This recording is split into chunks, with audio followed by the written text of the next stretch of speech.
I'm Benjamin Pollard with an episode of Lawfare No Bull for July 3rd, 2022.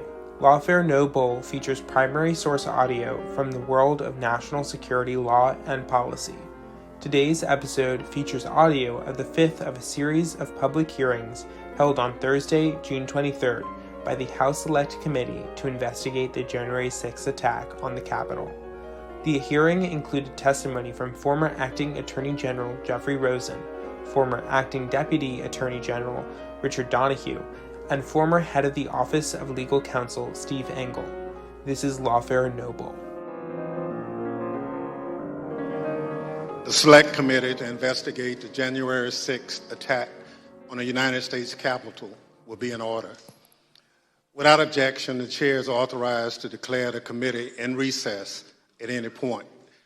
Pursuant to House Deposition Authority Regulation 10, the chair announces the committee's approval to release the deposition material presented during today's hearing.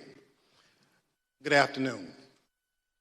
In our previous hearings, the Select Committee showed that then President Trump applied pressure at every level of government, from local election workers up to his own vice president, hoping public servants would give in to that pressure and help him steal an election he actually lost. Today, we'll tell the story of how the pressure campaign also targeted the federal agency charged with enforcement of our laws, the Department of Justice. We already covered part of Mr. Trump's effort. We heard from Attorney General Bill Barr tell the story and the committee about the baseless claims Mr. Trump wanted the Justice Department to investigate, and that Mr. Barr viewed those claims as nonsense. Today, we'll hear from Jeffrey Rosen, the person Mr. Trump appointed to run the Justice Department after Attorney General Barr resigned. We'll hear from other senior Justice Department officials also. Together, these public servants resisted Mr. Trump's effort to misuse the Justice Department as part of his plan to hold on to power. And we will show that Trump's demands that the department investigate baseless claims of election fraud continued into January 2021.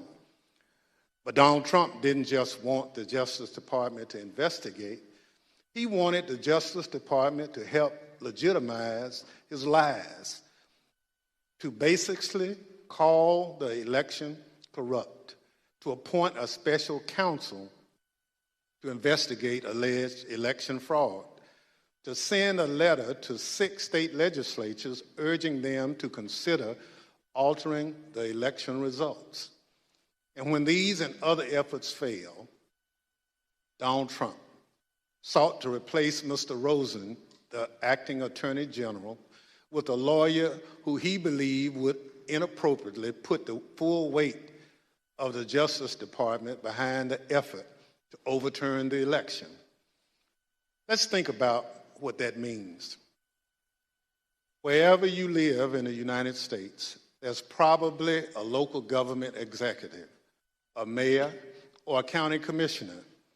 There's also an official responsible for enforcing the laws, a district attorney or a local prosecutor.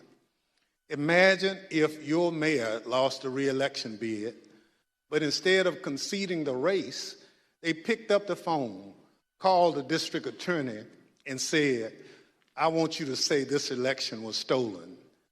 I want you to tell the Board of Elections not to certify the results. That's essentially what Donald Trump was trying to do with the election for President of the United States. It was a brazen attempt to use the Justice Department to advance the president's personal political agenda.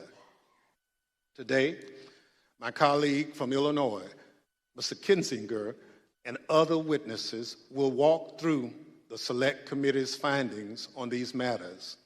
But first, I recognize our distinguished Vice Chair, Ms. Cheney of Wyoming, for any opening statement she's care to offer.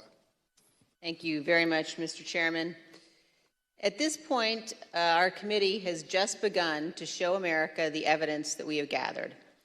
There is much more to come, both in our hearings and in our report. But I'd like to take just a moment to put everything we've seen in context. We have already seen how President Trump falsely declared victory on November 3rd, 2020, how he and his team launched a fraudulent media campaign that persuaded tens of millions of Americans that the election was stolen from him. Donald Trump intentionally ran false ads on television and social media, featuring allegations that his advisors and his Justice Department repeatedly told him were untrue. We have also seen how Donald Trump launched a fraudulent fundraising campaign that raised hundreds of millions of dollars, again, based on those same false election fraud allegations. We have seen how President Trump and his allies corruptly attempted to pressure Vice President Pence to refuse to count lawful electoral votes and obstruct Congress's proceedings on January 6th, and how he provoked a violent mob to pursue the Vice President and others in our Capitol. We have seen how the President oversaw and personally participated in an effort in multiple states to vilify, threaten, and pressure election officials, and to use false allegations to pressure state legislators to change the outcome of the election.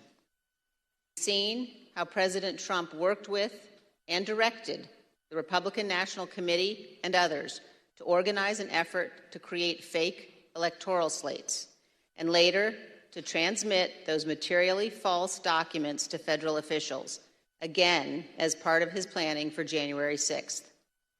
We have seen how President Trump persuaded tens of thousands of his supporters to travel to Washington, D.C. for January 6th.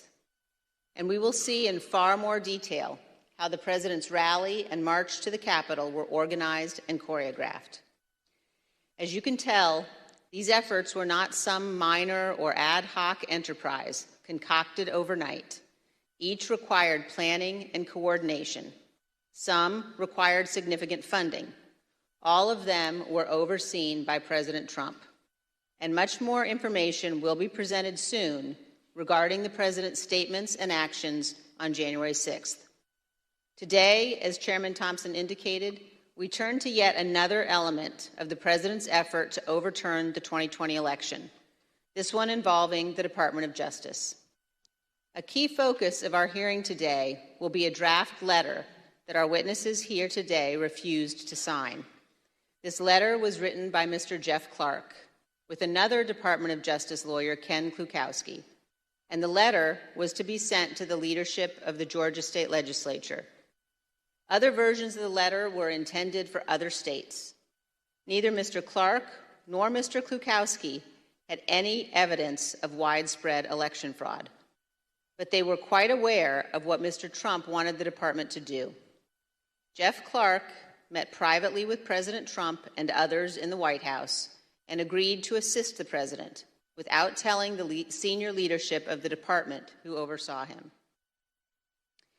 As you will see, this letter claims that the U.S. Department of Justice's investigations have, quote, identified significant concerns that may have impacted the outcome of the election in multiple states, including the state of Georgia.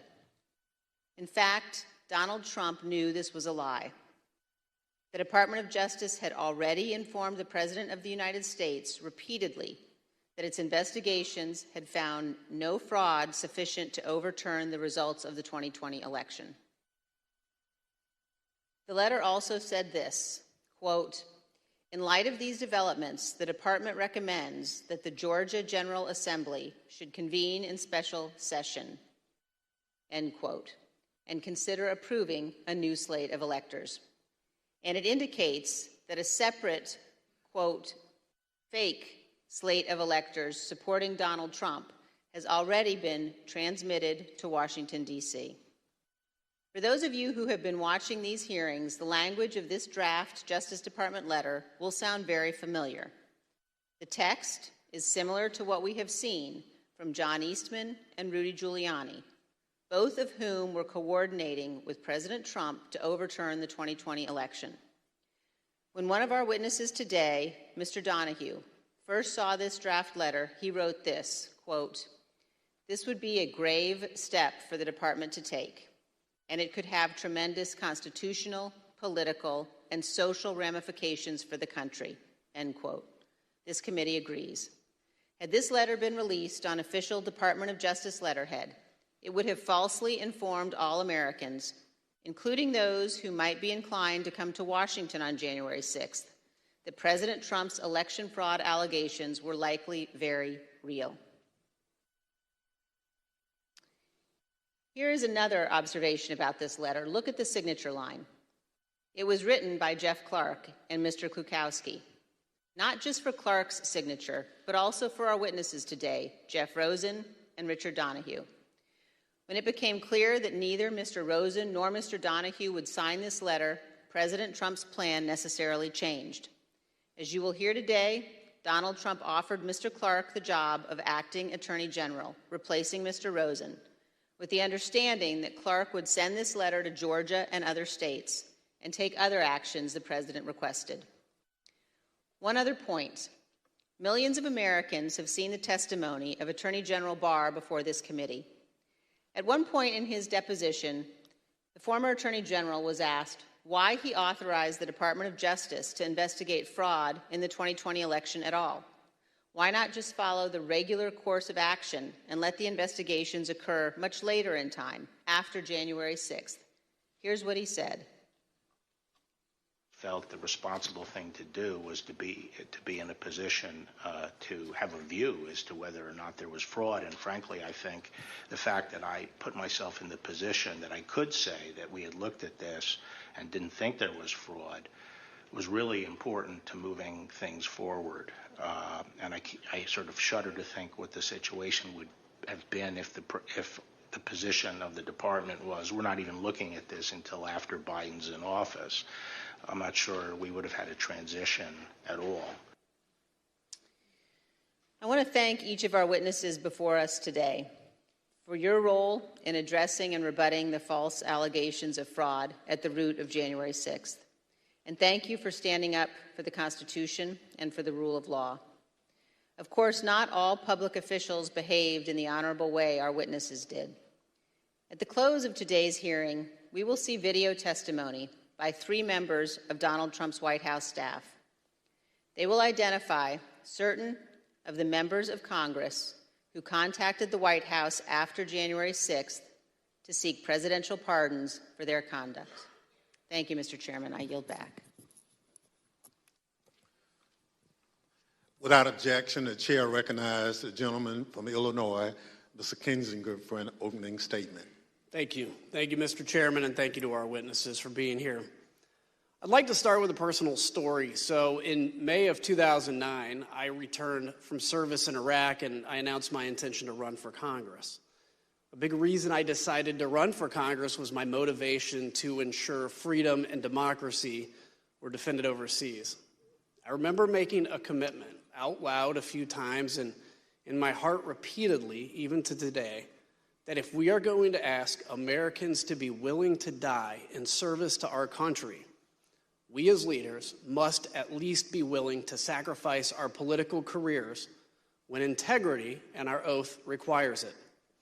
After all, losing a job is nothing compared to losing your life.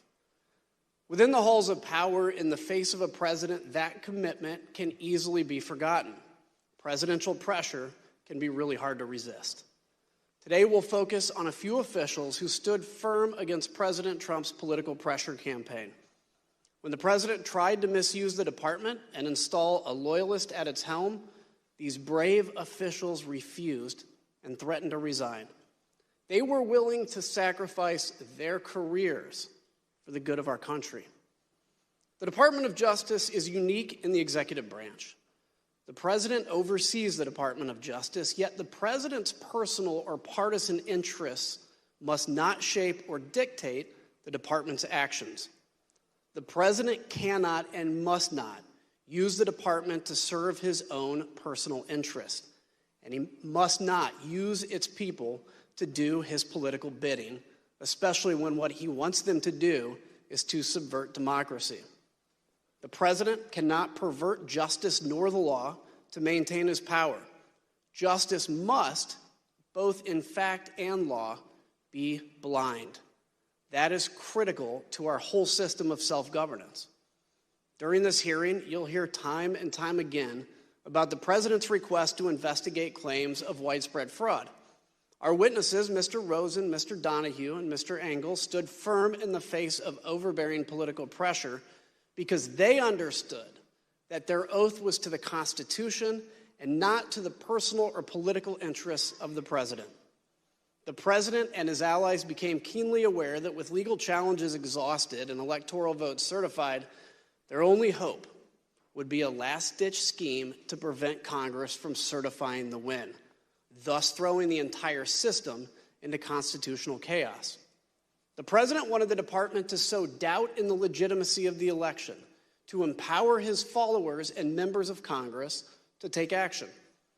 If the department could just lend its credibility to the conspiracies, people would have the justification they needed to spread the big lie.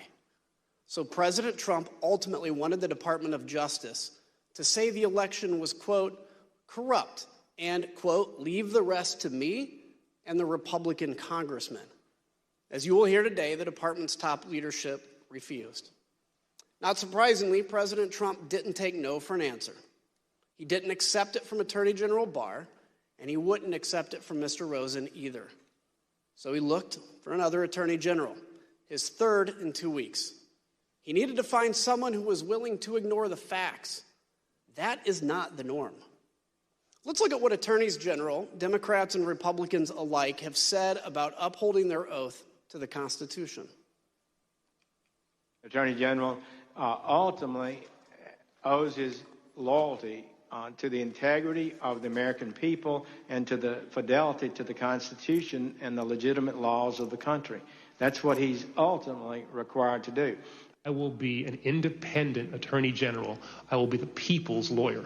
If, however, there were an issue that I thought were that significant that would compromise my ability to serve as attorney general in the way that I have described, that as the people's lawyer, I would not hesitate to resign. As you and I discussed, if the president proposed to undertake a course of conduct that was in violation of the Constitution, that would present me with a difficult but not a complex problem. I would have two choices. I could either try to talk him out of it or leave. Those are the choices. The Attorney General's position as a cabinet member is perhaps unique from all of the cabinet members. Yes, a member of the president's cabinet, but the Attorney General has a unique responsibility to provide independent and objective advice to the president or any agency when it is sought, and sometimes perhaps even when it is not sought. Everyone in that video, from Eric Holder to Jeff Sessions, spoke as one about the independence of the department. It's a point of pride at Justice to apply the law without the president's political self-interests tainting its actions or dictating how it uses its authorities. But President Trump did find one candidate at Justice who seemed willing to do anything to help him stay in power. Let's hear what President Trump's own lawyer, Eric Hirschman, had to say about Jeff Clark's plan to overturn the election. I'd like to advise viewers this video contains some strong language. And when he finished discussing what he planned on doing, I said, good fucking, effing a-hole. Congratulations, you just admitted a first step or act you take as Attorney General would be committing a felony and violating Rule 6C. You're clearly the right candidate for this job. So who's Jeff Clark? An environmental lawyer with no experience relevant to leading the entire Department of Justice. What was his only qualification? That he would do whatever the president wanted him to do, including overthrowing a free and a fair democratic election. President Trump's campaign to bend the Justice Department to his political will culminated in a showdown on January 3rd. Today, we will take you inside that early evening Oval Office meeting where top Justice Department officials met with the president. At stake, the leadership and integrity of the Department of Justice. The meeting took about another 2.5 hours from the time I entered. It was entirely focused on whether there should be a DOJ leadership change. I was sitting directly in front of the president. Jeff Rosen was to my right, Jeff Clark was to my left. He looked at me and underscored, well, the one thing we know is you're not going to do anything. You don't even agree that the concerns that are being presented are valid. And here's someone who has a different view. So, well, why shouldn't I do that? You know, that's how the discussion then proceeded. Jeff Clark was proposing that Jeff Rosen be replaced by Jeff Clark. And I thought the proposal was asinine. What were Clark's purported bases for why it was in the president's interest for him to step in? What would he do? How would things change, according to Mr. Clark in the meeting? He repeatedly said to the president that if he was put in the seat, he would conduct real investigations that would, in his view, uncover widespread fraud. He would send out the letter that he had drafted, and that this was a last opportunity to sort of set things straight with this defective election, and that he could do it, and he had the intelligence and the will and the desire to pursue these matters in the way that the president thought most appropriate. And he was making a pitch, and every time he would get clobbered over the head, he would say, like a call to order, the president's your decision, you get the chance to make this decision, and you've heard everybody and you can make your determination. And then we jump back in and really clobber him. I made the point that Jeff Clark is not even competent to serve as the Attorney General. He's never been a criminal attorney. He's never conducted a criminal investigation in his life. He's never been in front of a grand jury, much less a trial jury. And he kind of retorted by saying, well, I've done a lot of very complicated appeals and civil litigation, environmental litigation, and things like that. And I said, that's right, you're an environmental lawyer. How about you go back to your office and we'll call you when there's an oil spill. And Pat Cipollone weighed in at one point, I remember saying, that letter that this guy wants to send, that letter is a murder-suicide pact. It's going to damage everyone who touches it. And we should have nothing to do with that letter. I don't ever want to see that letter again. And so we went along those lines. I thought Clark's proposal was nuts. I mean, as the guy said at a certain point, listen, the best I can tell is the only thing you know about environmental and elections challenges is they both start with E. And based on your answer tonight, I'm not even certain you know that. The president said, suppose I do this. Suppose I replace him, Jeff Rosen, with him, Jeff Clark. What do you do? Well, we know these men before us did the right thing. But think about what happens if these justice officials make a different decision. What happens if they bow to the pressure? What would that do to us as a democracy, as a nation? Imagine a future where the president could screen applicants to the Justice Department with one question. Are you loyal to me or to the Constitution? And it wouldn't take long to find people willing to pledge their loyalty to the man. We know many of President Trump's vocal supporters on January 6th also wanted the Justice Department to do whatever he asked, as long as it meant he could stay in power. They made sure Justice Department officials heard his message as they protested loudly in front of the department on their way to the Capitol on January 6th. Do your job! Do your job! Do your job! Do your job! Do your job! Live in D.C., we're marching to the Capitol. We are at the Department of Justice right now telling these cowards to do their job. We're going to take the Capitol.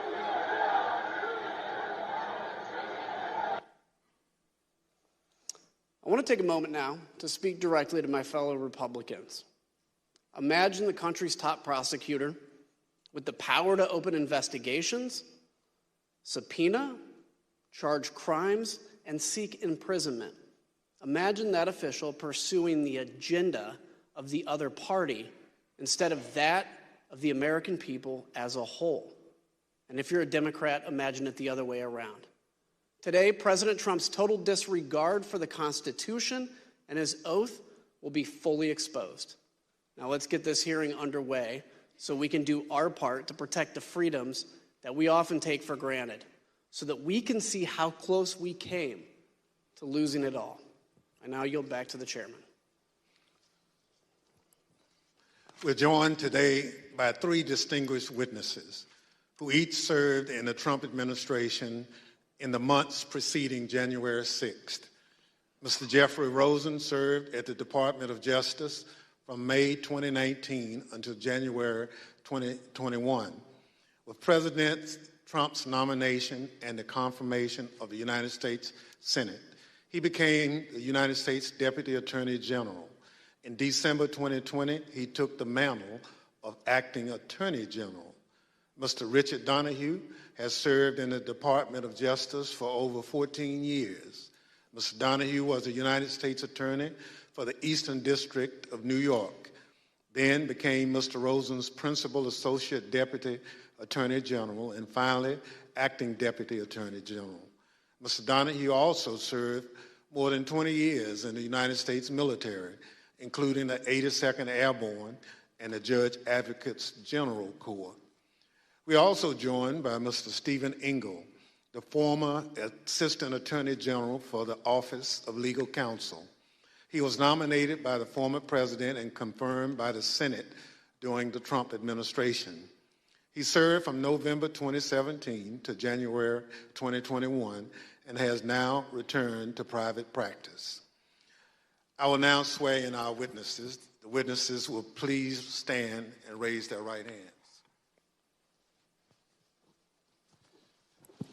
Do you swear unaffirmed under penalty of perjury that the testimony you're about to give is the truth, the whole truth, and nothing but the truth, so help you God? Thank you. You may be seated. Let the record reflect the witnesses all answered in the affirmative. I now recognize myself for questions. First of all, gentlemen, thank you for being here today.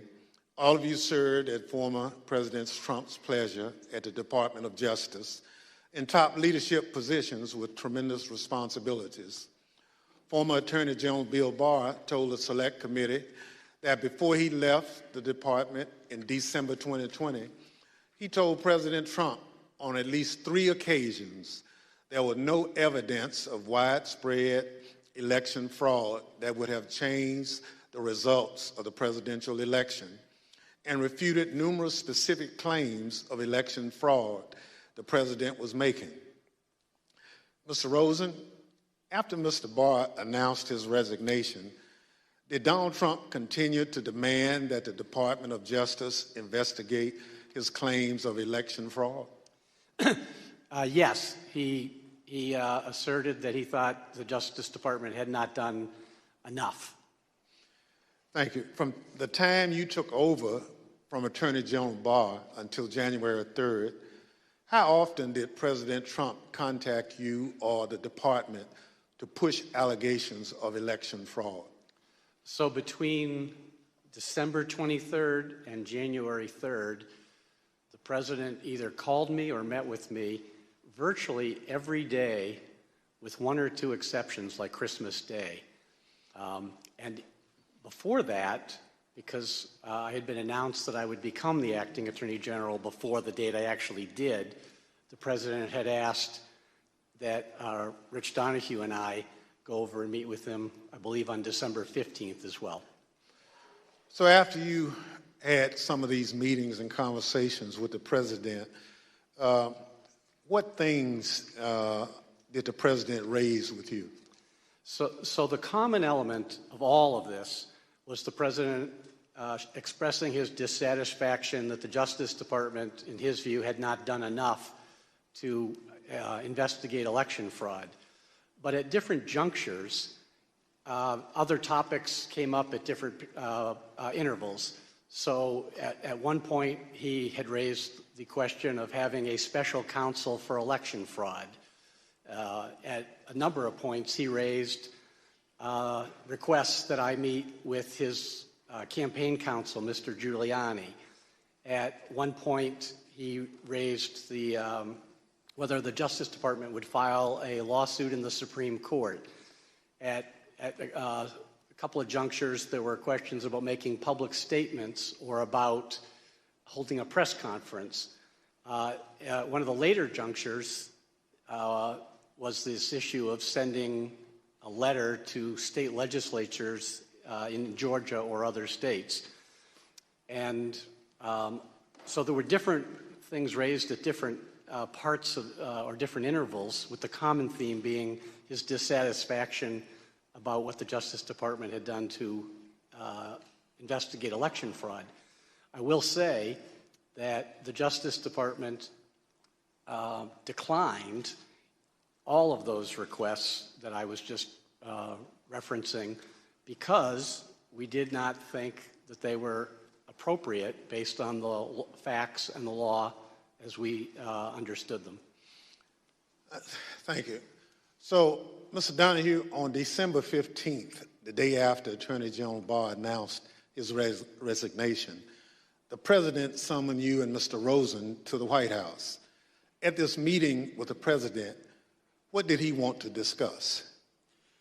There were a number of topics of discussion that day, Mr. Chairman. Much of the conversation focused on a report that had been recently released relating to Antrim County in Michigan.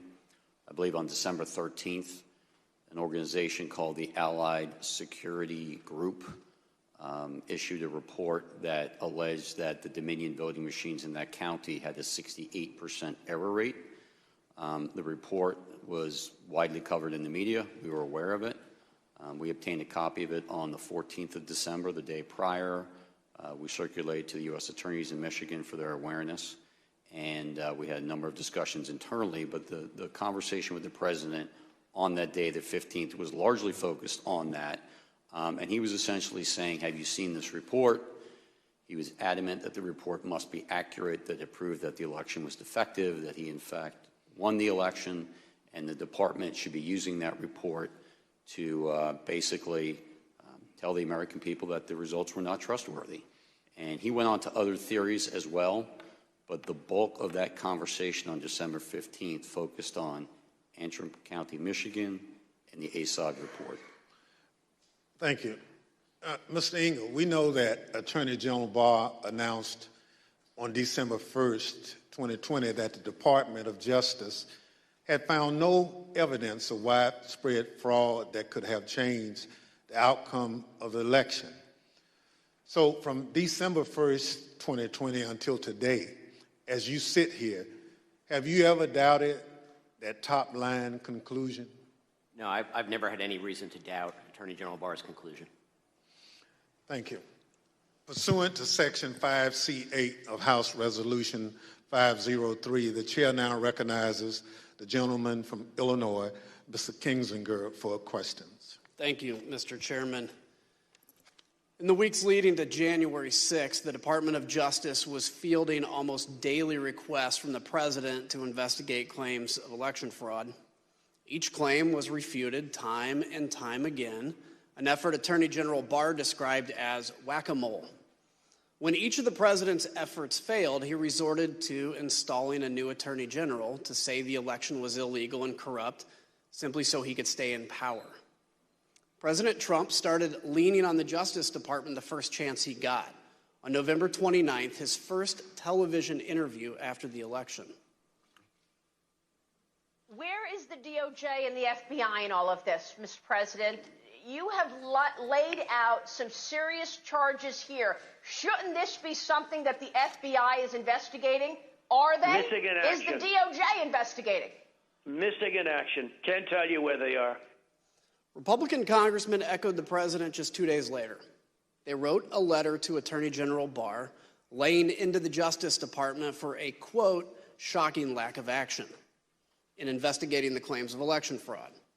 That same day, Attorney General Barr stated publicly that President Trump's claims had no merit. Ignoring the top law enforcement officer in the country, Republican congressmen amplified the stolen election message to the American public. Let's listen. And so there's widespread evidence of fraud because people haven't done their jobs. Durham and Barr will deserve a big notation in history when it's written of the rise and fall of the United States. If they don't clean up this mess, clean up the fraud, do your jobs, and save this little experiment in self-government. Again, I join my colleagues in calling on Attorney General Barr to immediately let us know what he's doing. We're already working on challenging the certified electors. And now what about the courts? How pathetic are the courts? January 6th, I'm joining with the fighters in the Congress, and we are going to object to electors from states that didn't run clean elections. Democracy is left undefended if we accept the result of a stolen election without fighting with every bit of vigor we can muster. The ultimate date of significance is January 6th. This is how the process works. The ultimate arbiter here, the ultimate check and balance is the United States Congress. And when something is done in an unconstitutional fashion, which happened in several of these states, we have a duty to step forward and have this debate and have this vote on the 6th of January. Today is the day American patriots start taking down names and kicking ass. Mr. Donahue, on December 27th, you had a 90-minute conversation with the president where he raised false claim after false claim with you and Mr. Rosen. How did you respond to what you called a, quote, stream of allegations? The December 27th conversation was, in my mind, an escalation of the earlier conversations. As the former acting AG indicated, there were a lot of communications that preceded that. As we got later in the month of December, the president's entreaties became more urgent. He became more adamant that we weren't doing our job. We need to step up and do our job. And he had this arsenal of allegations that he wanted to rely on. And so I felt in that conversation that was incumbent on me to make it very clear to the president what our investigations had revealed, and that we had concluded, based on actual investigations, actual witness interviews, actual reviews of documents, that these allegations simply had no merit. And I wanted to try to cut through the noise, because it was clear to us that there were a lot of people whispering in his ear, feeding him these conspiracy theories and allegations. And I felt that being very blunt in that conversation might help make it clear to the president that these allegations were simply not true. And so as he went through them in what for me was a 90-minute conversation or so, and what for the former acting AG was a 2-hour conversation, as the president went through them, I went piece by piece to say, no, that's false. That is not true. And to correct him really in a serial fashion as he moved from one theory to another. Can you give me an example of one or two of those theories? So one that was very clear at that point was the Antrim County, the ASOG report that I mentioned earlier. The Allied Security Operations Group released this report that's at 68% error rate. There was, in fact, in Antrim County, a hand recount. Had nothing to do with the department. The department did not request that. That was pursuant to litigation brought by other parties. But there was a hand recount. So they were able to compare the hand recount to what the machines had reported. And for the ballots that were actually counted by the machine, more than 15,000, there was one error, one ballot. And I did a quick calculation and came up with 0.0063% error rate, which is well within tolerance.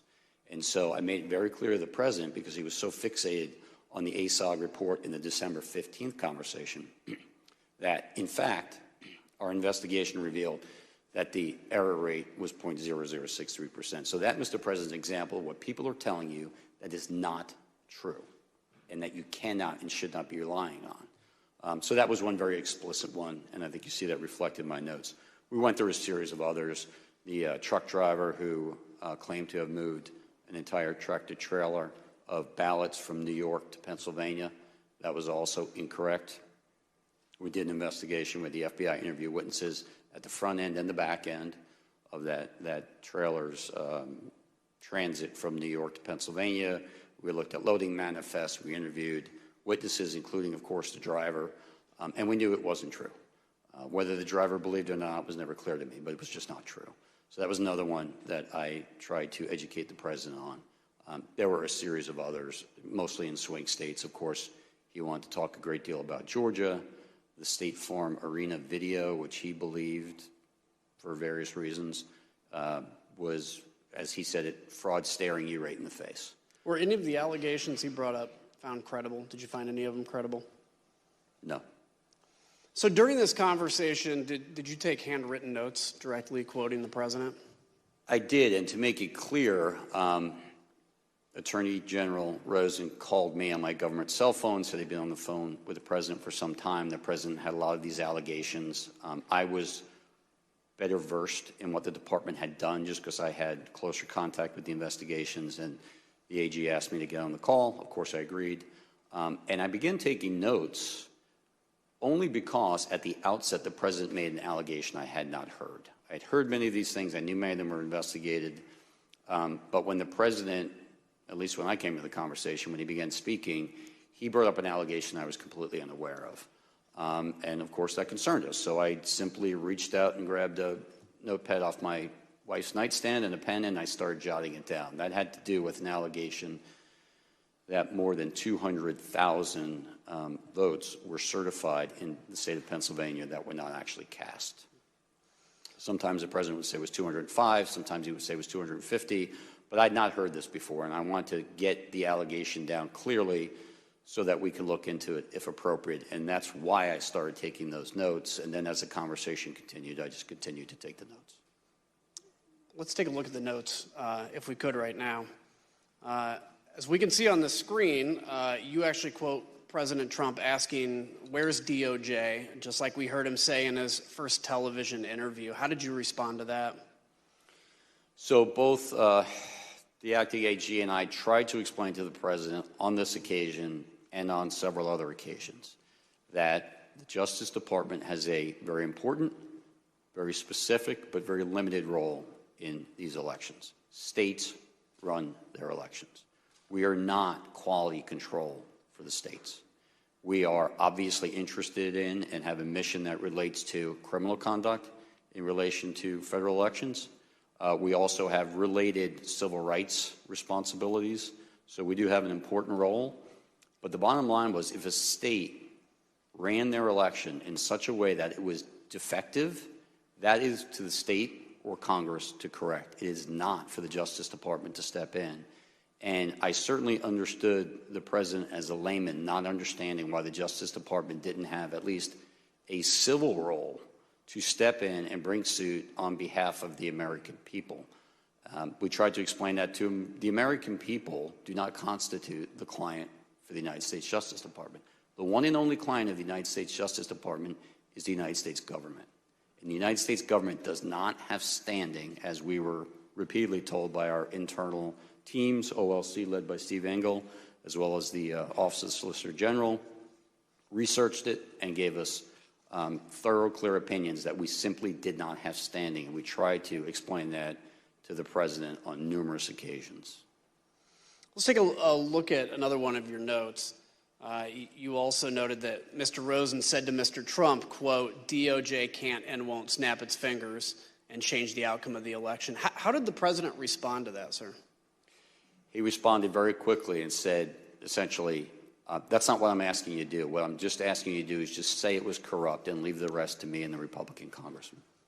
So let's now put up the notes where you quote the president. As you're speaking to that, he said, the president said, "Just say the election was corrupt and leave the rest to me and the Republican congressman." So, Mr. Donahue, that's a direct quote from President Trump, correct? That's an exact quote from the president, yes. The next note shows that even that the president kept pressing. Even though he had been told that there was no evidence of fraud, did the president keep saying that the department was, quote, obligated to tell people that this was an illegal, corrupt election? That's also an exact quote from the president, yes. Let me just be clear. Did the department find any evidence to conclude that there was anything illegal or corrupt about the 2020 election? There were isolated instances of fraud. None of them came close to calling into question the outcome of the election in any individual state. And how would you describe the president's demeanor during that call? He was more agitated than he was on December 15th. The president, throughout all of these meetings and telephone conversations, was adamant that he had won and that we were not doing our job. But it did escalate over time until ultimately the meeting on January 3rd, which was sort of the most extreme of the meetings and conversations. So I want to make sure we don't gloss this over. Just say it was corrupt and leave the rest to us. The president wanted the top Justice Department officials to declare that the election was corrupt, even though, as he knew, there was absolutely no evidence to support that statement. The president didn't care about actually investigating the facts. He just wanted the Department of Justice to put its stamp of approval on the lies. Who was going to help him? Well, Jeff Clark. Mr. Rosen, on Christmas Eve, your first official day as the acting Attorney General, President Trump called you. What did he want to talk about? The same things he was talking about publicly. He wanted to talk about that he thought the election had been stolen or was corrupt, and that there was widespread fraud. And I had told him that our reviews had not shown that to be the case. So we had an extended discussion, probably 15, maybe 20 minutes, something like that, with him urging that the Department of Justice should be doing more with regard to election fraud. Did he mention Jeff Clark's name? Yes. It was just in passing. He made what I regarded as a peculiar reference. I don't remember the exact quote, but it was something about, did I know Jeff Clark, or did I know who he was, or something like that. And I told him I did, and then the conversation just moved on. But when I hung up, I was quizzical as to how does the president even know Mr. Clark? I was not aware that they had ever met or that the president had been involved with any of the issues in the civil division. So it was a bit of a surprise when he brought his name up? Yes. So Mr. Clark was the acting head of the Civil Division and head of Environmental and Natural Resources Division at the Department of Justice. Do either of those divisions have any role whatsoever in investigating election fraud, sir? No. And to my awareness, Jeff Clark had no prior involvement of any kind with regard to the work that the department was doing that Attorney General Barr has talked about to this committee. So let's take a minute and explain why the president mentioned Jeff Clark's name to Mr. Rosen here on Christmas Eve. On December 21st, some Republican members of Congress met with President Trump in the White House to talk about overturning the 2020 election. Let's hear Representative Marjorie Taylor Greene talk about how this meeting got set up. I was the only new member at the meeting. I called President Trump on Saturday and said, we've got to have a meeting. There's many of us that feel like this election has been stolen. So on the screen, you'll see that President Trump's Chief of Staff, Mark Meadows, tweeted about that meeting right after it happened. He said, quote, several members of Congress just finished a meeting in the Oval Office with President Donald Trump, preparing to fight back against mounting evidence of voter fraud. Stay tuned. On the same day he met with these Republican members of Congress, President Trump called into a conservative political convention, and he used the opportunity to pressure the Department of Justice to investigate his bogus claims. The problem is we need a party that's going to fight, and we have some great congressmen and women that are doing it, and we have some great fighters, but we won this in a landslide. They know it, and we need backing from, like, the Justice Department, and other people have to finally step up. The Select Committee obtained records from the National Archives that show that Scott Perry was one of the congressmen who joined that meeting. We learned from White House records that you'll now see on the screen that the very next day, Representative Perry returned to the White House. This time he brought a Justice Department official named Jeffrey Clark. Representative Perry provided the following statement to his local TV affiliate. He said, quote, throughout the past 4 years, I've worked with Assistant Attorney General Clark on various legislative matters. When President Trump asked if I would make an introduction, I obliged. But why Jeff Clark? Let's hear Mr. Giuliani explain the kind of person that he and the president wanted at the top of justice. I don't remember ever recommending to anybody that Mr. Clark, meaning Jeffrey Clark at DOJ, be given election-related responsibilities.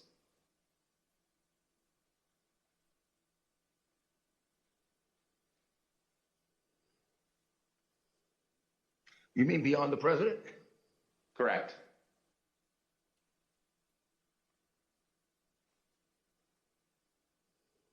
Well, beyond the president, I do recall saying to people that somebody should be put in charge of the Justice Department who isn't frightened of what's going to be done to their reputation. Because judgment was filled with people like that. Should put somebody that's not frightened of what's going to be done to their reputation. Mr. Donahue, when you told the president that you wouldn't pursue baseless claims of fraud, was it because you were worried about your reputation? No, not at all. Mr. Clark's name was also mentioned in the White House in late December and early January as described by a top aide to Mark Meadows, Cassidy Hutchinson. Was it your understanding that Representative Perry was pushing for a specific person to take over the department? He wanted Mr. Jeff Clark to take over the Department of Justice. Mr. Rosen, after your call with President Trump on December 24th, you spoke with Mr. Clark on December 26th about his contact with the president. Can you tell us about that conversation? Yes. Because I had been quizzical about why his name had come up, I called him and I tried to explore if he would share if there was something I ought to know. And after some back and forth, he acknowledged that shortly before Christmas, he had gone to a meeting in the Oval Office with the president. That, of course, surprised me.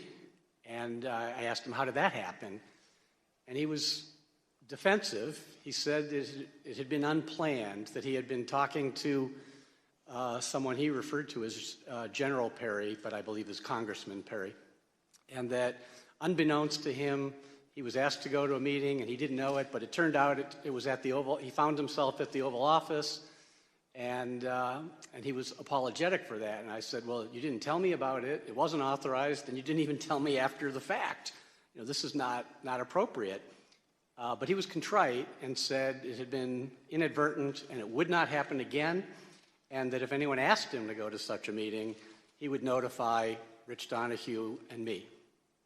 Is there a policy that governs who can have contact directly with the White House? Yes. So across many administrations for a long period of time, there's a policy that, particularly with regard to criminal investigations, restricts at both the White House end and the Justice Department end those more sensitive issues to the highest ranks. So for criminal matters, the policy for a long time has been that only the Attorney General and the Deputy Attorney General from the DOJ side can have conversations about criminal matters with the White House, or the Attorney General and the Deputy Attorney General can authorize someone for a specific item with their permission, but the idea is to make sure that the top rung of the Justice Department knows about it and is in the thing to control it and make sure only appropriate things are done. Mr. Ringo, from your perspective, why is it important to have a policy like Mr. Rosen just discussed?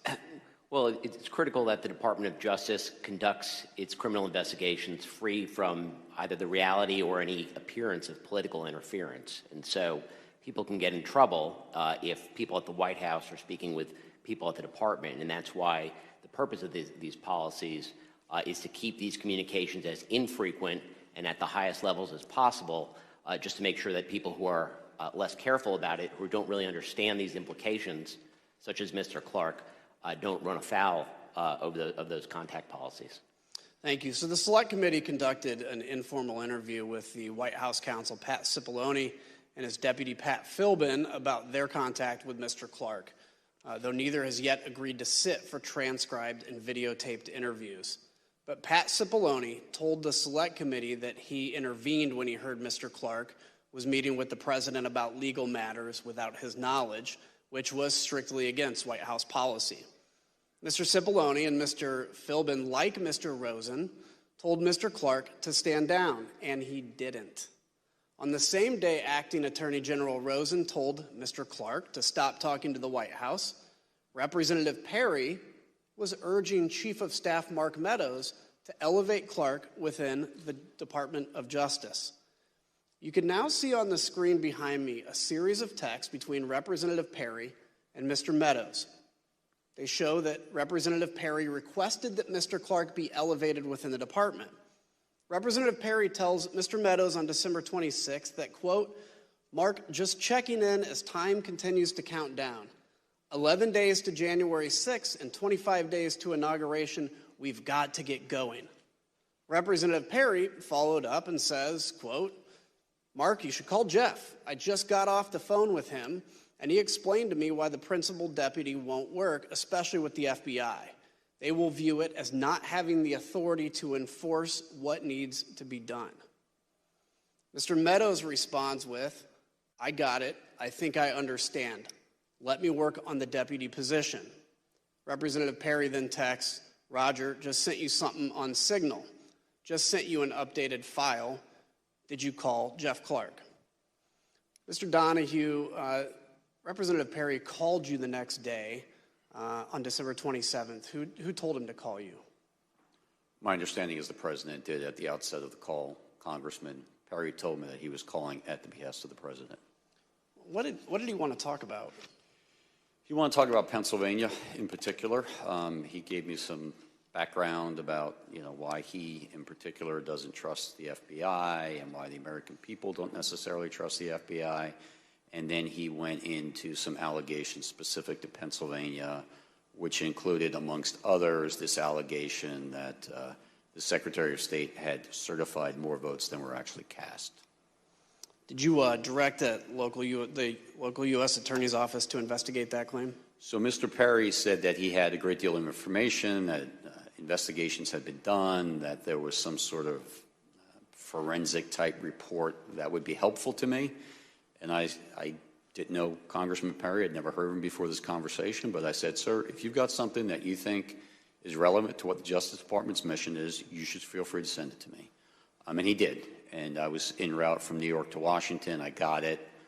I looked at it on my iPhone. Obviously, I couldn't read the whole thing in transit like that. But I looked at it to get a feel for what it was, and then I forwarded it to the United States Attorney for the Western District of Pennsylvania. Did they get back to you? What did they conclude? Scott Brady looked at it. He was the Western District of Pennsylvania U.S. Attorney. Took him a couple days, but he got back in relatively short order with a pretty clear explanation for why there was no foundation for concern. The Secretary of State had not certified more votes than were actually cast. The difference between the 5.25 that was actually certified by the Secretary of State and the 5 million that was on a public-facing website was that the information on the website was incomplete because 4 counties had not uploaded their data. So no credibility to that. There was zero to that, right. During that call, did Scott Perry mention Mr. Clark, and what did he say about him, if so? He did. He mentioned Mr. Clark. He said something to the effect of, I think Jeff Clark is great, and I think he's the kind of guy who could get in there and do something about this stuff.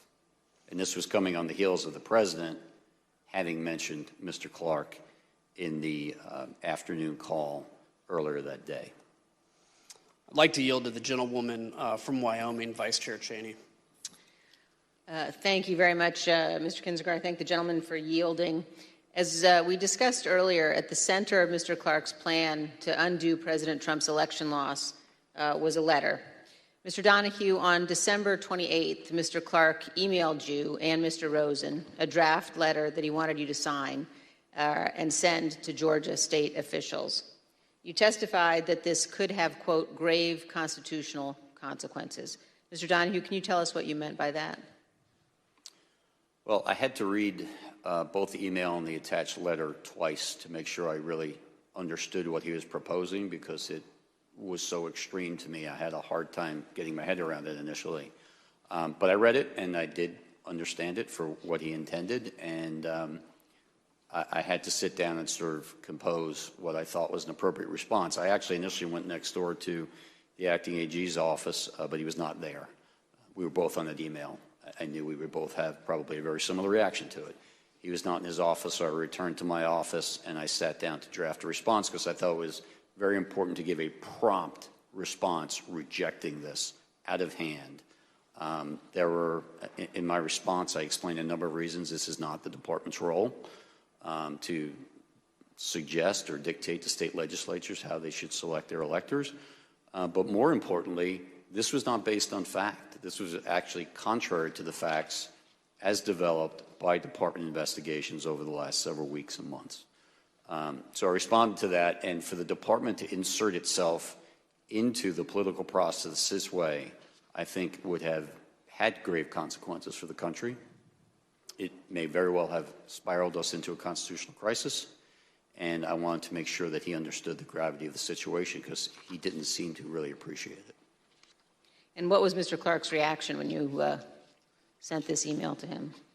He didn't respond directly to the email, but we met shortly after that. After I sent the email, the acting AG returned. I went to his office. He had just read it. He had a very similar reaction to me. He was exasperated, and he told me that he had told one of his administrative assistants to get Jeff Clark up here. We want to talk to him face-to-face about this. And so the three of us then had a meeting probably around 1800 that night in the Deputy Attorney General's conference room. And one of the things that you said to Mr. Clark is, quote, what you are doing is nothing less than the United States Justice Department meddling in the outcome of a presidential election. And I assume you conveyed that to him as well in your meeting that evening? Yes, in those very words. It was a very contentious meeting, but yes, that was said amongst other things.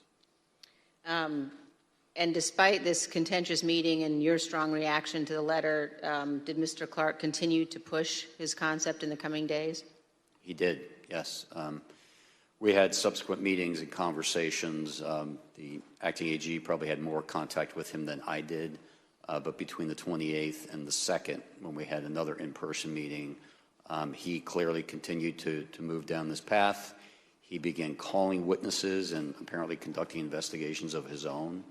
And he got a briefing from DNI about purported foreign intelligence interference. And we thought perhaps once it was explained to him that there was no basis for that part of his concern, that he would retreat. But instead he doubled down and said, well, okay, so there's no foreign interference. I still think there are enough allegations out there that we should go ahead and send this letter, which shocked me even more than the initial one, because you would think after a couple of days of looking at this, he, like we, would have come to the same conclusion that it was completely unfounded. And when you learned that he had been calling witnesses and conducting investigations on his own, did you confront him? Yes. And what was his reaction? He got very defensive. You know, as I said, there were a series of conversations through that week. I certainly remember very specifically the conversation in the meeting on January 2nd. That got even more confrontational, but he was defensive and, you know, similar to his earlier reaction when I said this is nothing less than the Justice Department meddling in an election, his reaction was, I think a lot of people have meddled in this election. And so he kind of clung to that and then spewed out some of these theories, some of which we'd heard from the president, but others which were floating around the internet and media, and just kept insisting that the department needed to act and needed to send those letters. The committee has also learned that Mr. Clark was working with another attorney at the department named Ken Klukowski, who drafted this letter to Georgia with Mr. Clark. Mr. Klukowski had arrived at the department on December 15th with just 36 days left until the inauguration. He was specifically assigned to work under Jeff Clark. And Mr. Klukowski also worked with John Eastman, who we showed you at our hearing last week was one of the primary architects of President Trump's scheme to overturn the election. The Georgia letter that we've been discussing specifically talks about some of Dr. Eastman's theories, including, quote, the purpose of the special session the department recommends would be for the General Assembly to determine whether the election failed to make a proper and valid choice between the candidates, such that the General Assembly could take whatever action is necessary to ensure that one of the slates of electors cast on December 14th will be accepted by Congress on January 6th. The committee has also learned that the relationship between Dr. Eastman and Mr. Klukowski persisted after Mr. Klukowski joined the Justice Department.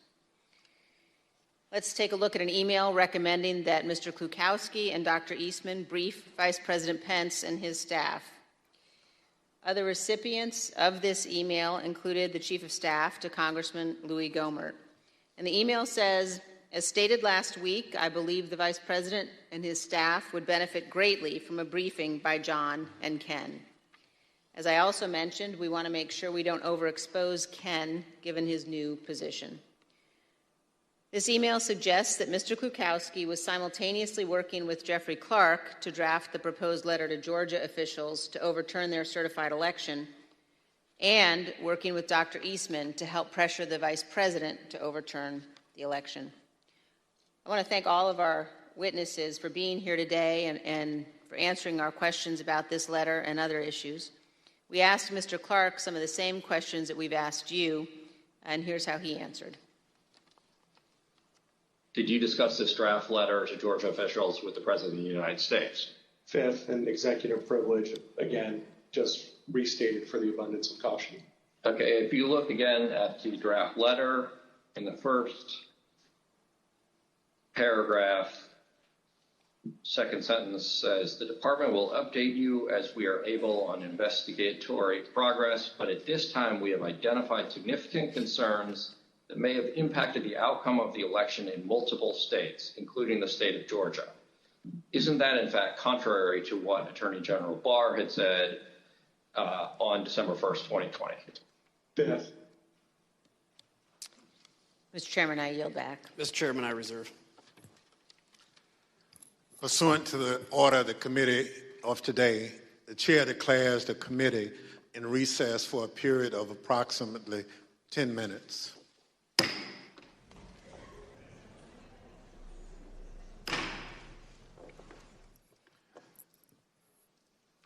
The committee will be in order. The chair recognizes the gentleman from Illinois. Thank you, Mr. Chairman. Mr. Chairman, around the time Mr. Clark was pushing for the department to send the Georgia letter, the president and his supporters were pressuring the Justice Department to take other actions to change the outcome of the 2020 election.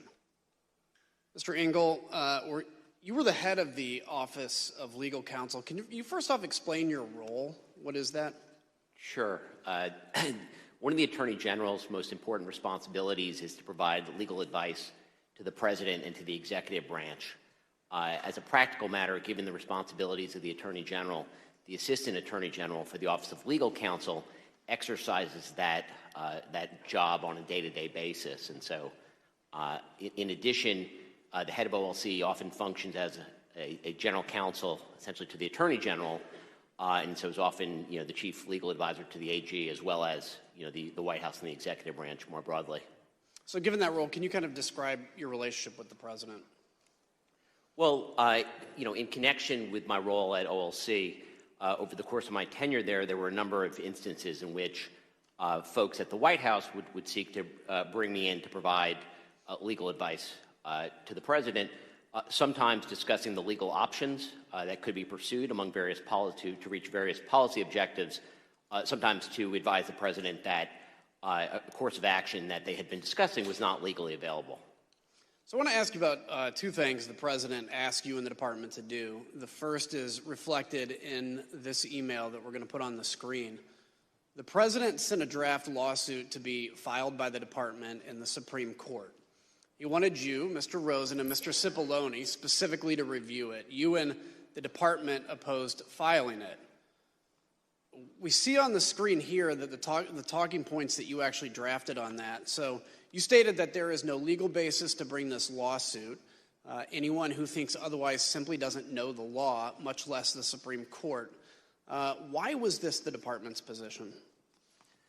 Well, I mean, I think that the memo sort of speaks to this, but essentially this was a draft lawsuit that apparently was prepared by people outside the department it would be styled as brought by the United States and by the acting Solicitor General as an original jurisdiction matter in the Supreme Court. It was a meritless lawsuit that was not something that the department could or would bring.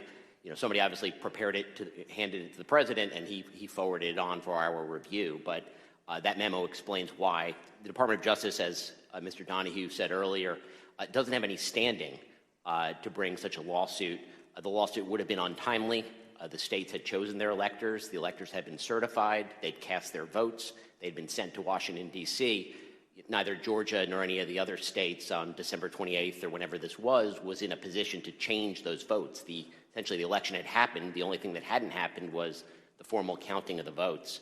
And so obviously, the person who drafted this lawsuit didn't really understand, in my view, the law and or how the Supreme Court works or the Department of Justice. So it was just not something we were going to do.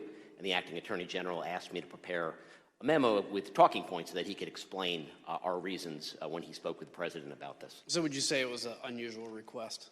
It was certainly, you said the request that the department file a lawsuit from drafted by outside lawyers was certainly an unusual request. There was another issue you were asked to look into. In mid-December, did the White House ask Attorney General Barr to consider whether a special counsel could be appointed to look into election fraud issues? Yes. I think the president was probably vocal at the time that he believed that special counsel was something that should be considered to look into election fraud, and there is a specific, request where the Attorney General sought my legal advice in the middle of December. And what was your conclusion? What conclusion did you reach? So this request was whether the Attorney General could appoint as a special counsel a state Attorney General to conduct an investigation. As a legal matter, under federal law, the Attorney General actually has fairly wide discretion to delegate prosecutorial authority, including to state prosecutors, which happens to assist the department, and not uncommonly. Obviously, a state Attorney General exercising prosecutorial authority on behalf of the Department of Justice would be fairly uncommon. When we looked at the issue, what we saw is actually that the state law, the state was Louisiana, that the state law precluded the Louisiana Attorney General from accepting any position, any official position on behalf of the United States government. So that answered the question that it was not legally available. So during your time at the department, was there ever any basis to appoint a special counsel to investigate President Trump's election fraud claims? Well, neither Attorney General Barr nor Acting Attorney General Rosen did appoint a special counsel. You would appoint a special counsel when the department, when there's a basis for an investigation and the department essentially has a conflict of interest. It's important to get someone who's independent outside the department to handle such an investigation. Neither Attorney General Barr nor Acting Attorney General Rosen ever believed that that was appropriate or necessary in this case. In fact, Attorney General Barr had already told the president that there was no need for this special counsel. He actually stated that publicly, and we'll see that here in a video from December 21st. To the extent that there's an investigation, I think that it's being handled responsibly and professionally currently within the department, and to this point I have not seen a reason to appoint a special counsel, and I have no plan to do so before I leave. So remember that December 21st was the same day President Trump met with Republican members at the White House to strategize about how to overturn the election, while his Attorney General is out telling the public, again, that there was no widespread evidence of election fraud. And yet, 2 days later, we have President Trump tweeting, again publicly pressuring the department to appoint a special counsel. He said, quote, "After seeing the massive voter fraud in the 2020 presidential election, I disagree with anyone that thinks a strong, fast, and fair special counsel is not needed immediately. This was the most corrupt election in the history of our country, and it must be closely examined." The Select Committee's investigation revealed that President Trump went as far as to promise the job of special counsel to now discredited former Trump campaign lawyer Sidney Powell at a late-night meeting on December 18th. I know on Friday he had asked me to be special counsel to address the election issues and to collect evidence. And, he was extremely frustrated with the lack of, I would call it, law enforcement by any of the government agencies that are supposed to act to protect the rule of law in our republic. So let's think here. What would a special counsel do? With only days to go until election certification, it wasn't to investigate anything. An investigation led by a special counsel would just create an illusion of legitimacy and provide fake cover for those who would want to object, including those who stormed the Capitol on January 6th. All of President Trump's plans for the Justice Department were being rebuffed by Mr. Rosen, Mr. Donahue, Mr. Engel, and others. The president became desperate entering into the new year with January 6th fast approaching. President Trump rushed back early from Mar-a-Lago on December 31st and called an emergency meeting with the department's leadership. Here's Mr. Donahue describing the last-minute meeting held at the White House on New Year's Eve. The president was a little more agitated than he had been on the meeting, in the meeting on the 15th. He discussed a variety of election matters. He did say, this sounds like the kind of thing that would warrant appointment of a special counsel. There was a point at which the president said something about, why don't you guys seize machines? Mr. Rosen, the president asked you to seize voting machines from state governments. What was your response to that request? We had seen nothing improper with regard to the voting machines, and I told them that the real experts at that had been at DHS, and they had briefed us that they had looked at it and that there was nothing wrong with the voting machines. And so that was not something that was appropriate to do. So there would be no factual basis to seize machines. Mr. Donahue, I don't think there was legal authority either.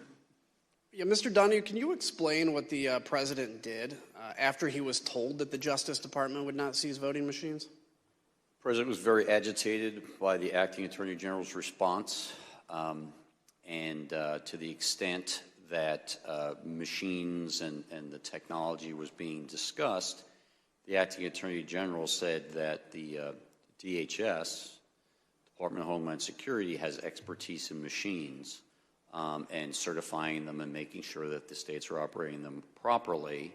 And since DHS had been mentioned, the president yelled out to his secretary, get Ken Cuccinelli on the phone. And she did in very short order. Mr. Cuccinelli was on the phone. He was the number 2 at DHS at the time. I was on the speakerphone, and the president essentially said, Ken, I'm sitting here with the acting attorney general. He just told me it's your job to seize machines, and you're not doing your job. And Mr. Cuccinelli responded. Mr. Rosa, did you ever tell the president that the Department of Homeland Security could seize voting machines? No, certainly not. Mr. Donahue, during this meeting, did the president tell you that he would remove you and Mr. Rosen because you weren't declaring there was election fraud? Toward the end of the meeting, the president, again, was getting very agitated, and he said, people tell me I should just get rid of both of you. I should just remove you and make a change in the leadership, put Jeff Clark in, maybe something will finally get done. And I responded, as I think I had earlier in the December 27th call, Mr. President, you should have the leadership that you want, but understand, the United States Justice Department functions on facts, evidence, and law, and those are not going to change. So you can have whatever leadership you want, but the department's position is not going to change. The president's White House counsel, Pat Cipollone, was also present. Do you remember what his position was? Pat was very supportive. Pat Cipollone, throughout these conversations, was extremely supportive of the Justice Department. He was consistent. I think he had an impossible job at that point, but he did it well, and he always sided with the Justice Department in these discussions. So let's pause for a second. It's New Year's Eve. President Trump is talking about seizing voting machines and making the same demands that had already been shot down by former Attorney General Barr on at least 3 occasions and by Mr. Rosen and Mr. Donahue on multiple other occasions. Claim after claim knocked down. but the president didn't care. The next day, Chief of Staff Mark Meadows sent a flurry of emails to you, Mr. Rosen, asking that the department look into a new set of allegations. We're going to put those emails here on the screen. Here we see 3 requests made on January 1st. One email is a request from Mr. Meadows to you, Mr. Rosen, to send Jeff Clark to Fulton County. What did you do with this request? Well, really nothing. Certainly didn't send Mr. Clark to Fulton County, but that email was the first corroboration I had seen of Mr. Clark had told me at that point that the president was considering making the change by Monday, January 4th. So Mr. Meadows' email was something of a corroboration that there were discussions going on that I had not been informed about by Mr. Clark or anybody else. Interesting. The second request that you have is to have the Department of Justice lawyers investigate allegations of fraud related to New Mexico. Mr. Rosen, did you have concern about these emails? Yes. Really 2 concerns about that one. One was that it was coming from a campaign or political party, and it was really not our role to function as an arm of any campaign for any party or any campaign. That wasn't our role, and that's part of why I had been unwilling to meet with Mr. Giuliani or any of the campaign people before. And the other part was it was another one of these ones where lots of work had already been done, and I thought it was a rehash of things that had been debunked previously. So the final email here included a completely baseless conspiracy theory that an Italian defense contractor uploaded software to a satellite that switched votes from Trump to Biden. The Select Committee investigation found that this wild, baseless conspiracy theory made it from the recesses of the internet to the highest echelons of our government. On December 31st, Mr. Meadows received this internet conspiracy theory from Representative Perry. On the screen now is the text that Representative Perry sent to Mr. Meadows, copying a YouTube link with the message, quote, "Why can't we just work with the Italian government?" The next day, the president's chief of staff sent the YouTube link to Mr. Rosen, who forwarded it to Mr. Donahue. Mr. Donahue, did you watch this video? I did, Congressman. How long was the video? Approximately 20 minutes. Let's just take a look at an excerpt of that video, if we may. What's being said out of Rome, out of Italy, is that this was done in the U.S. Embassy. That there was a certain State Department guy whose name I don't know yet. I guess this is probably going to come out in Italy at some point. And he was the mastermind, not the mastermind, but anyway, the guy running the operation of changing the votes. And that he was doing this in conjunction with some support from MI6, the CIA, and this Leonardo group. Mr. Donahue, what was your reaction when you watched that entire 20-minute video? I emailed the acting attorney general and I said pure insanity, which was my impression of the video, which was patently absurd. Mr. Rosen, you were asked by Mr. Meadows to meet with Mr. Johnson, who is the person in that video. What was your reaction to that request? So ordinarily, I'd get an email like this and there was no phone call. It would just come over the transom. But this one, he called me, Mr. Meadows, and asked me to meet with Mr. Johnson. And I told him this whole thing about Italy had been debunked, and that should be the end of that, and I certainly wasn't going to meet with this person. And he initially seemed to accept that. He said, well, why won't you meet with him? I said, because if he has real evidence, which this video doesn't show, he can walk into an FBI field office anywhere in the United States. There's 55 of them. And he said, okay. But then he called me back a few minutes later and complained and said, I didn't tell you, but this fellow Johnson is working with Rudy Giuliani, and Mr. Giuliani is really offended that you think they have to go to a FBI field office that's insulting. So couldn't you just have the FBI or you meet with these guys? And by then I was somewhat agitated and told them that there was no way on earth that I was going to do that. I wasn't going to meet with Mr. Johnson. I certainly wasn't going to meet with Mr. Giuliani. I'd made that clear repeatedly, and said that's the end of that. You know, don't raise this with me again. And so, because Mr. Donahue and I had been exchanging our views about this, I think it was 7:13 on a Friday night of New Year's Day, had run out of patience, and I sent the email that you're talking about, where I made pretty clear that I had no interest in doing anything further with this. Just to button this up, Mr. Donahue, did you receive a follow-up call from a Department of Defense official about this conspiracy? I did. I believe it was that same day. Can you give details on that at all? I received a telephone call from Kash Patel, who I know was a DOD official at that time, worked for, I believe, Acting Secretary of Defense Miller, and he didn't know much about it. He basically said, do you know anything about this Italy thing and what this is all about?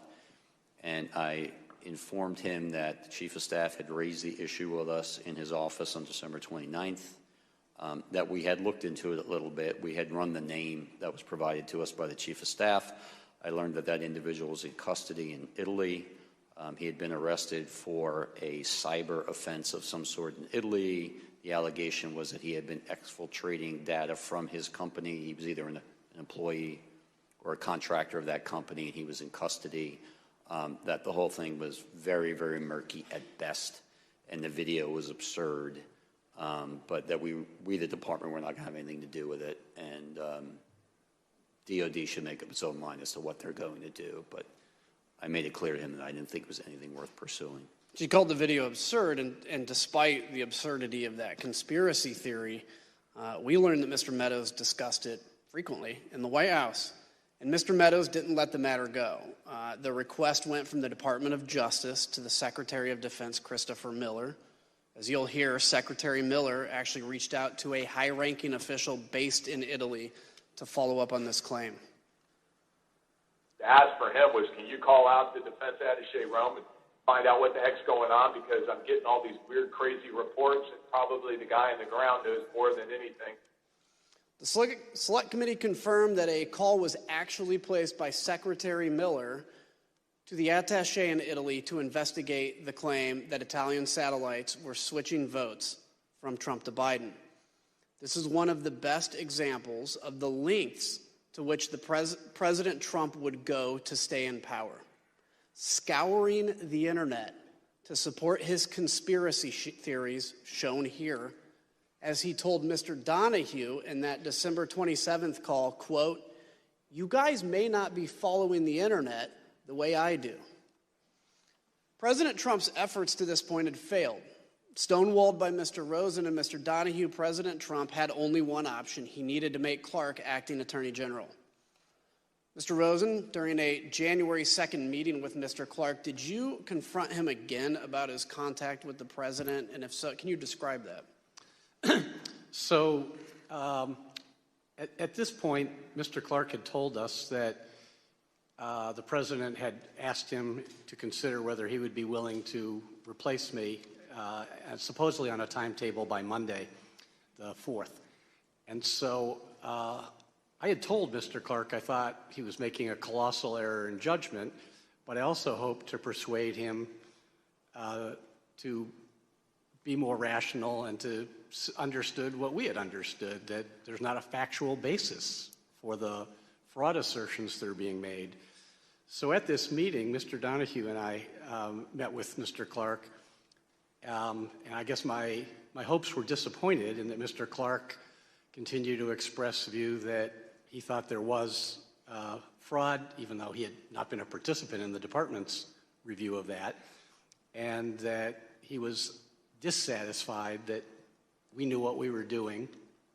So, but he had acknowledged that he had had further, I don't know if it was meeting or phone calls or what, but further discussion with the president, despite having a week earlier said that if he wouldn't do that, and if he did, if he got an invitation to do that, he would let Rich Donahue or me know. So it was a contentious meeting where we were chastising him that he was insubordinate, he was out of line, he had not honored his own representations of what he would do, and he raised again that he thought that letter should go out, and we were not receptive to that. Did he tell you in that the president had offered him the job of acting attorney general? That was a day later. On the 2nd, he said that the president had asked him to let him know if he'd be willing to take it. Subsequently, he told me that on Sunday the 3rd, he told me that the timeline had moved up and that the president had offered him the job and that he was accepting it. Well, let's ask about that. What was your reaction to that? Well, on the one hand, I wasn't going to accept being fired by my subordinate, so I wanted to talk to the president directly. With regard to the reason for that is I wanted to try to convince the president not to go down the wrong path that Mr. Clark seemed to be advocating. And it wasn't about me. There's only 17 days left in the administration at that point. I would have been perfectly content to have either of the gentlemen on my left or right replace me if anybody wanted to do that. But I did not want for the Department of Justice to be put in a posture where it would be doing things that were not consistent with the truth, were not consistent with its own appropriate role, or were not consistent with the Constitution. So I did 4 things as soon as Mr. Clark left my office on that Sunday, the 3rd. Number 1, I called Mark Meadows and said I need to see the president right away. And he was agreeable and set up a meeting for 6:15 that Sunday, so about 2 hours away. 2, I called Pat Cipollone, the White House counsel, told him what was going on, and he said he would go into the White House to make sure he was at the meeting and he would be supporting the Justice Department's position as he had been doing consistently. 3, I called Steve Engel, who was, I was at the department, it was a Sunday, but there had been some reasons I needed to be there. Mr. Engel, I called at home and asked him if he would come in and go to the meeting, which he did. It proved to be quite helpful. And then number 4, I asked Rich Donahue and Pat Hovakimian, who had previously been my chief of staff, to get the department's senior leadership on a call and let them know what was going on, and which they did. And then Eric Hirschman called me to tell me that he was going to go to the meeting and that he would be supporting the Department of Justice position as well. So I knew that the meeting was on course and that I would have a number of people supportive of the Department of Justice's approach and not supportive of Mr. Clark's approach. Did Mr. Clark ask you to continue to stay at the department? At that Sunday meeting, when he told me that he would be replacing me, he said that he had asked to see me alone, because usually he had met with me and Mr. Donahue, because he thought it would be appropriate in light of what was happening to at least offer me that I could stay on as his deputy. I thought that was preposterous. I told him that was nonsensical and that there's no universe where I was going to do that, to stay on and support someone else doing things that were not consistent with what I thought should be done. So I didn't accept that offer, if I can put it that way. And during that meeting, did Mr. Clark ask you to sign the Georgia letter? That was on the Saturday meeting, January 2nd, that Mr. Donahue and I had with him. He again raised with both of us that he wanted us to both to sign that letter, actually. So in that meeting, did Mr. Clark say he would turn down the president's offer if you reversed your position and signed the letter? Yes. Did Mr. Clark, so you still refused to sign and send that letter, I take it? That's right. I think Mr. Donahue and I were both very consistent that there was no way we were going to sign that letter, and it didn't matter what Mr. Clark's proposition was in terms of his own activities, we were not going to sign that letter as long as we were in charge of the Justice Department. Thank you for that, by the way. Mr. Donahue, were you expecting to have to attend a meeting at the White House on Sunday, January 3rd? No. As the acting AG indicated, we had a meeting that afternoon that related to preparations for January 6th, so I was at the department, but I had no expectation of leaving the department. It was a Sunday afternoon, and I was there in civilian clothes, as we both were, and expected to have that meeting, do some other work, but I had no expectation of going to the White House that day. So let's ask, so prior to that Oval Office meeting, did you set up a conference call with senior leadership at the department? And if so, tell us about that call.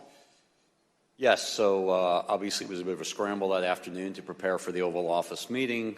We had discussed on several occasions, the acting Attorney General and I, whether we should expand the circle of people who knew what was going on. It was very important that Steve Engel know, and that's why I reached out to Steve on December 28th, because if Mr. Rosen were removed from the seat and the President did not immediately appoint someone else to serve as Attorney General, just by function of the department's chain of succession, Mr. Engel would be in the seat. We wanted to make sure he knew what was going on should that occur. So the three of us knew. We also brought Pat Hovakimian in, so the four of us knew. But no one else, aside from Jeff Clark, of course, knew what was going on until late that Sunday afternoon. We chose to keep a close hold because we didn't want to create concern or panic in the Justice Department leadership.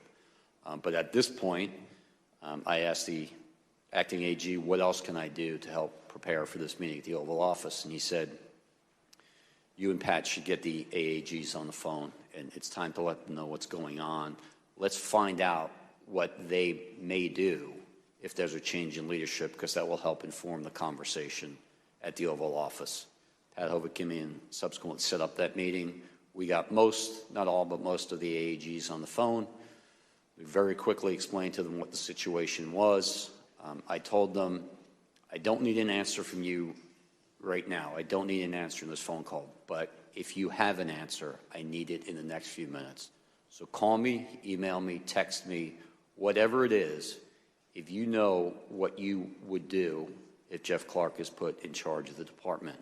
And immediately Eric Dryben, who was the AAG of the Civil Rights Division, said, I don't need to think about it. There's no way I'm staying.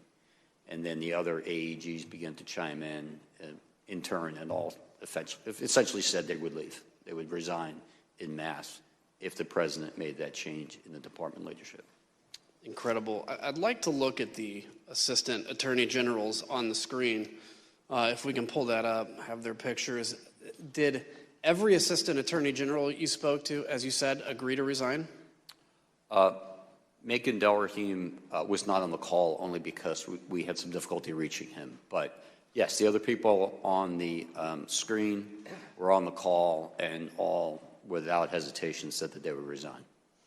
So as part of the Select Committee's investigation, we found that while Mr. Rosen, Mr. Donahue, and Mr. Engel were preparing for their meeting at the White House, Jeff Clark and the President were in constant communication beginning at 7 a.m. White House call logs obtained by the committee show that by 4:19 p.m. on January 3rd, the White House had already begun referring to Mr. Clark as the acting Attorney General.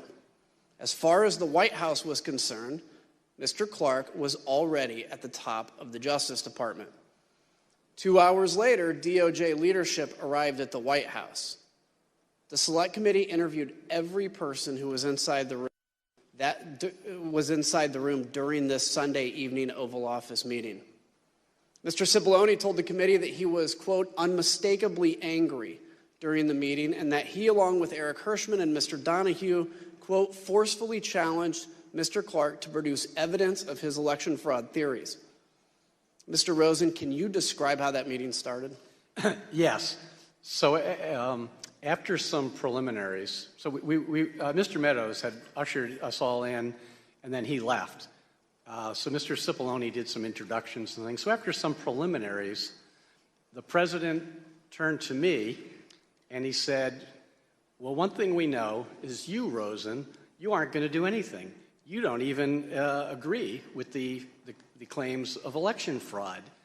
and this other guy at least might do something. And then I said, well, Mr. President, you're right that I'm not going to allow the Justice Department to do anything to try to overturn the election. That's true. But the reason for that is because that's what's consistent with the facts and the law, and that's what's required under the Constitution. So that's the right answer and a good thing for the country, and therefore I submit it's the right thing for you, Mr. President. And that kicked off another 2 hours of discussion in which everyone in the room was in one way or another making different points, but supportive of my approach for the Justice Department and critical of Mr. Clark. So at some point, Mr. Donahue comes in the room. Can you explain what led to him coming in the room? I forgot about that. So initially, in part, I think, because he was underdressed, we had not arranged, we had not yet told the president that he was going to come in. The White House had a list of who would be there. That did include Mr. Engel and the White House counsel and the Deputy White House counsel, Mr. Hirschman. We went in, and then we told the president, maybe 10 minutes into the meeting or something, I forget how far in, that Mr. Donahue was outside, and he said, well, bring him in. And then Mr. Donahue came in and joined the meeting. So, Mr. Donahue, you enter that room. Can you set the scene for us and describe the tone you walked into? Yes, but if I could just back up one moment, Congressman, because you put the pictures up on the screen of the AAGs. I just want to make clear, one of the AAGs who was not on the screen was John Demers. John was the National Security Division AAG.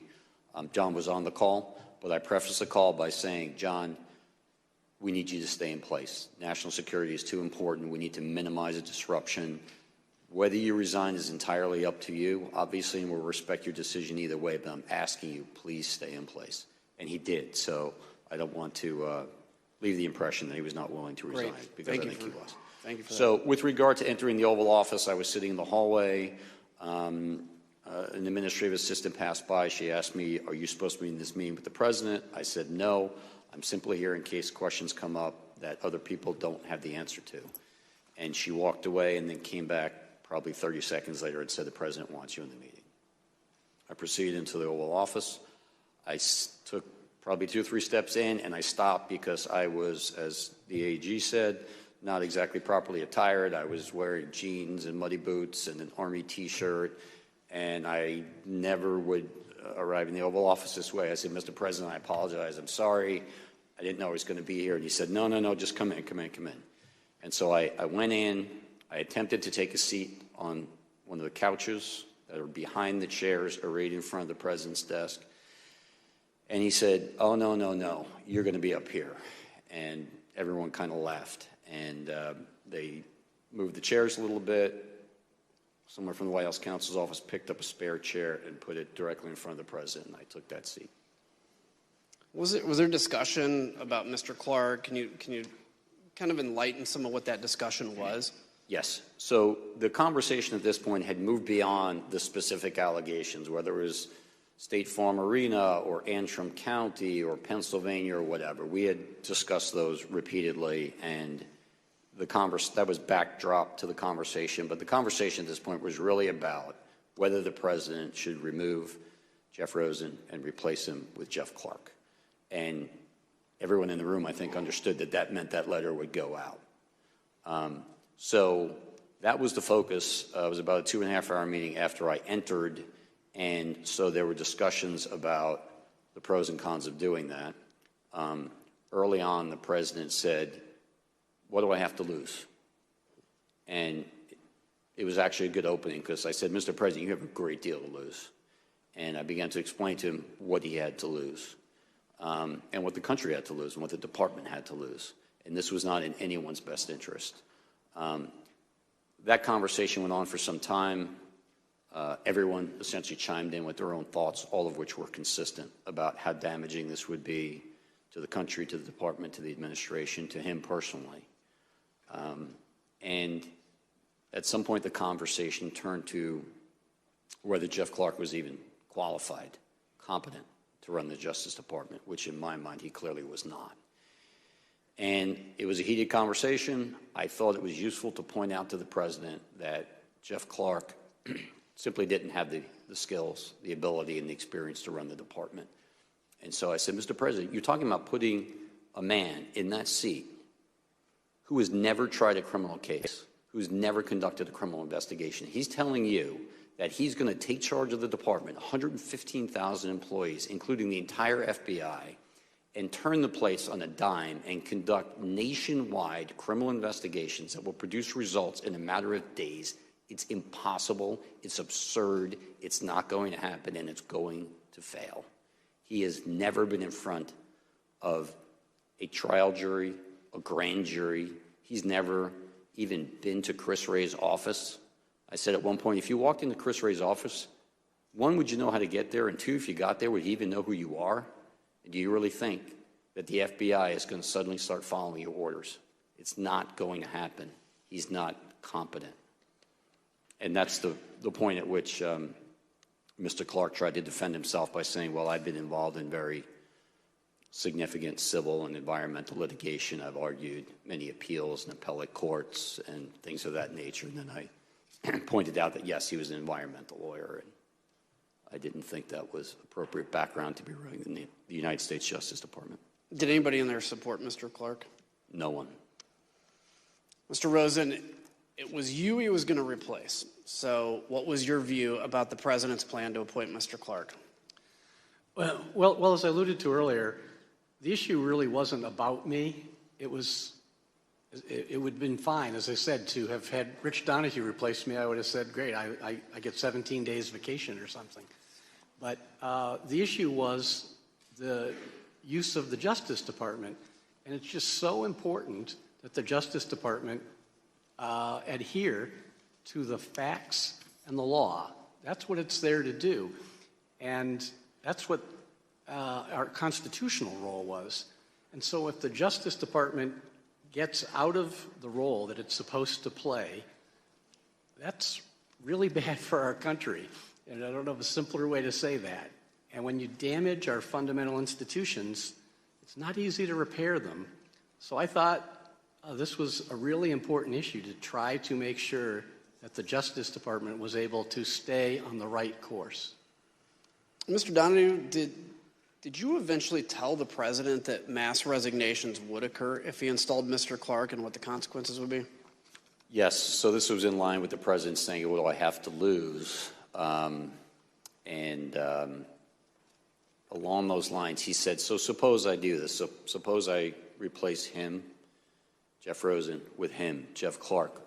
What would you do? And I said, Mr. President, I'm going to resign immediately. I'm not working 1 minute for this guy, who I had just declared was completely incompetent. And so the president immediately turned to Mr. Engel, and he said, Steve, you wouldn't resign, would you? And he said, absolutely I would, Mr. President. You leave me no choice. And then I said, and we're not the only ones. No one cares if we resign. If Steve and I go, that's fine. It doesn't matter. But I'm telling you what's going to happen. You're going to lose your entire department leadership. Every single AAG will walk out on you. Your entire department leadership will walk out within hours. And I don't know what happens after that. I don't know what the United States attorneys are going to do. We have U.S. attorneys in districts across the country, and my guess would be that many of them would have resigned. And that would then have led to resignations across the department in Washington. And I said, Mr. President, within 24, 48, 72 hours, you could have hundreds and hundreds of resignations of the leadership of your entire Justice Department because of your actions. What's that going to say about you? Wow. Mr. Engel, can you describe what your reaction was to that?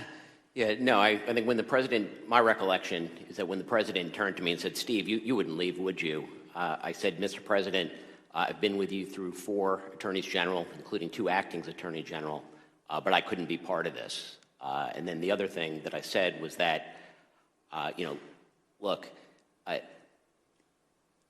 all anyone is going to sort of think about when they see this, no one is going to read this letter.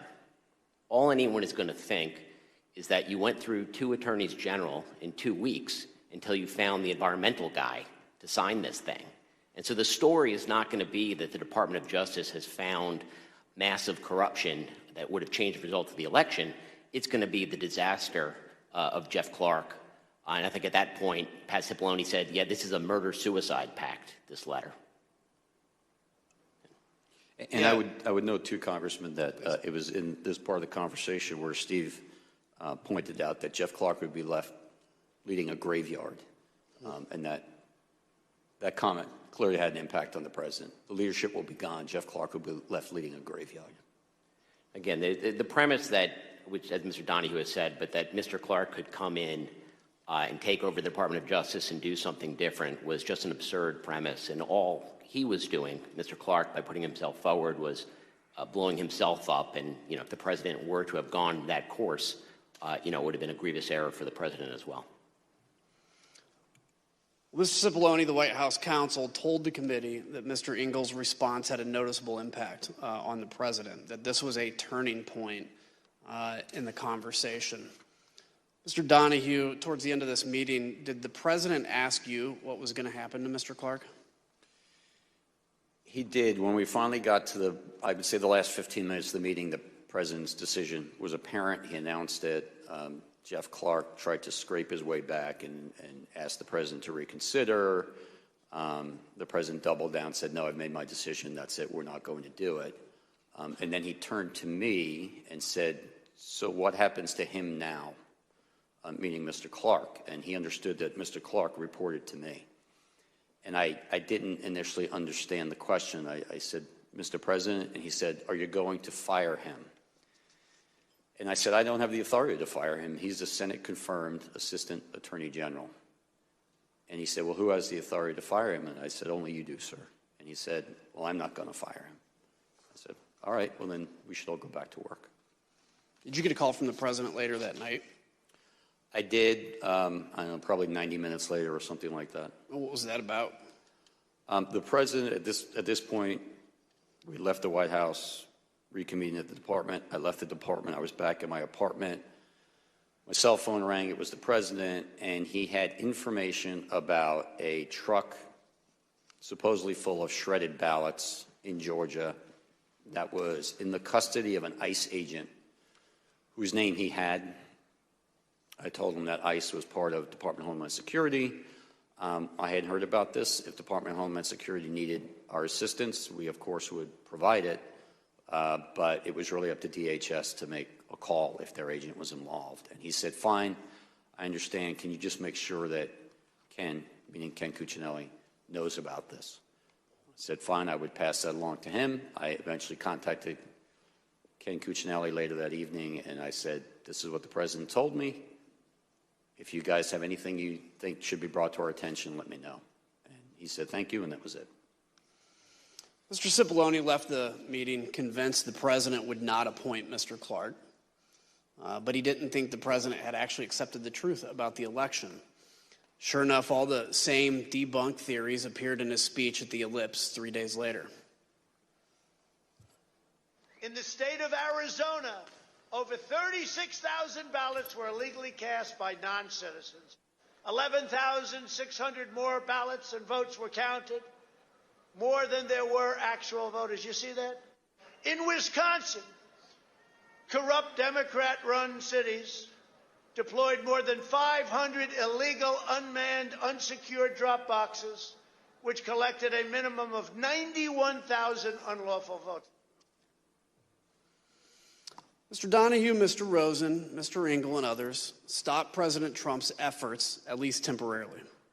Yet the message President Trump and his Republican allies pushed throughout December made its way to his supporters anyway. And they kept up the pressure campaign on the way to storming the Capitol on January 6th. Mr. Rosen, were you at the Department of Justice on January 6th? Yes, I was there all day. Once the Capitol was under attack, I understand that you communicated with fellow cabinet members and Capitol Hill leadership. Can you tell us who you spoke to? Yeah, I was basically on the phone virtually nonstop all day. Some calls with our own DOJ folks, some with cabinet counterparts at DHS and Defense and Interior, some with senior White House officials, and with a number of congressional leaders. I received calls from Speaker Pelosi, from Leader McCarthy, from Leader Schumer, I believe Leader McConnell's chief of staff called, a number of other members of Congress as well.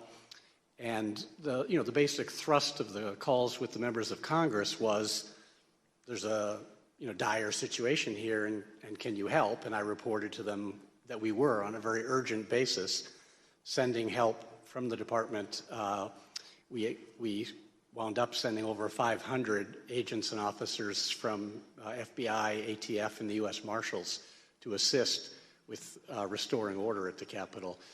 So had a number of calls. As I say, it was more or less nonstop all afternoon. Did you speak to the vice president that day? Yes, twice. No, please, go ahead. Well, I was going to say the first call was a one-on-one discussion, somewhat akin to the congressional leadership calls, updating him on what we were doing to assist. And the second call was a conference call around 7 o'clock with the vice president, congressional leaders, senior White House staff, some other cabinet officials, to address that order appeared to be close to being restored, but security still being determined, and the question being, what time could the Congress reassemble? And the answer was 8 o'clock, and thankfully Congress did reassemble and complete its constitutional duty. There was one highlight of that second call with the vice president, which is Mr. Donahue had gone to the rotunda of the Capitol to be able to give firsthand account, and was able to tell the folks on the call, including the vice president, that we thought 8 o'clock would work. Did you speak to the president on January 6th? No, I spoke to a number of senior White House officials, but not the president. Mr. Donahue, on January 6th, we know from Mr. Rosen that you helped in the effort to reconvene the joint session, is that correct? Yes, sir. We see here in a video that we're going to play now, you arriving with your security detail to help secure the Capitol. Mr. Donahue, 30 minutes after you arrived at the Capitol, did you lead a briefing for the vice president? Exactly what the time frame was, but I did participate in the call and participate in briefing the vice president as well as the congressional leadership that night, yes. And where'd you conduct that call at? I was in an office. I'm not entirely sure where it was. My detail found it because the acoustics in the rotunda were such that it wasn't really conducive to having a call, so they found an office. We went to that office, and I believe I participated in 2 phone calls, one at 1800 and one at 1900 that night from that office. What time did you actually end up leaving the Capitol? I waited until the Senate was back in session, which I believe they were gabbled in a few minutes after 8 p.m. And once they were back in session and we were confident that the entire facility was secured and cleared, that there were no individuals hiding in closets or under desks, that there were no IEDs or other suspicious devices left behind, I left minutes later. I was probably gone by 8:30. And Mr. Donahue, did you ever hear from President Trump that day? No. Like the AG, the acting AG, I spoke to Pat Cipollone and Mark Meadows and the vice president and the congressional leadership, but I never spoke to the president that day. So in today's hearing, we've showcased the efforts of the Americans before us to stand up for democracy. Mr. Rosen, Mr. Donahue stayed steadfastly committed to the oath they take as officials in the Department of Justice. On January 6th itself, they assisted during the attack while our commander-in-chief stayed silent. Their bravery is a high moment in the sordid story of what led to January 6th. My colleagues and I up here also take an oath.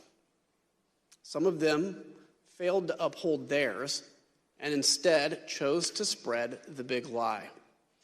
Days after the tragic events of January 6th, some of these same Republican members requested pardons in the waning days of the Trump administration. 5 days after the attack on the Capitol, Representative Mo Brooks sent the email on the screen now. As you see, he emailed the White House, quote, pursuant to a request from Matt Gaetz, requesting a pardon for Representative Gaetz, himself, and unnamed others. Witnesses told the Select Committee that the president considered offering pardons to a wide range of individuals connected to the president. Let's listen to some of that testimony. And was Representative Gates requesting a pardon? Believe so. The general tone was, we may get prosecuted because we were defensive of, the president's positions on these things. The pardon that he was requesting, was as broad as you could describe. From the beginning, I remember he's from the beginning of time up until today, for any and all things. He mentioned Nixon, and I said Nixon's pardon was never nearly that broad. And are you aware of any members of Congress seeking pardons? I guess Mr. Gates and Mr. Brooks, I know, have both advocated for there to be a blanket pardon for members involved in that meeting, and a handful of other members that weren't at the December 21st meeting as the preemptive pardons. Mr. Gates was personally pushing for a pardon, and he was doing so since early December. I'm not sure why. Mr. Gates had reached out to me to ask if he could have a meeting with Mr. Meadows about receiving a presidential pardon. Did they all contact you? Not all of them, but several of them did. So you mentioned Mr. Gates, Mr. Brooks. Mr. Biggs did.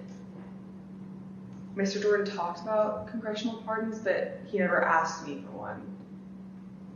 It was more for an update on whether the White House is going to pardon members of Congress.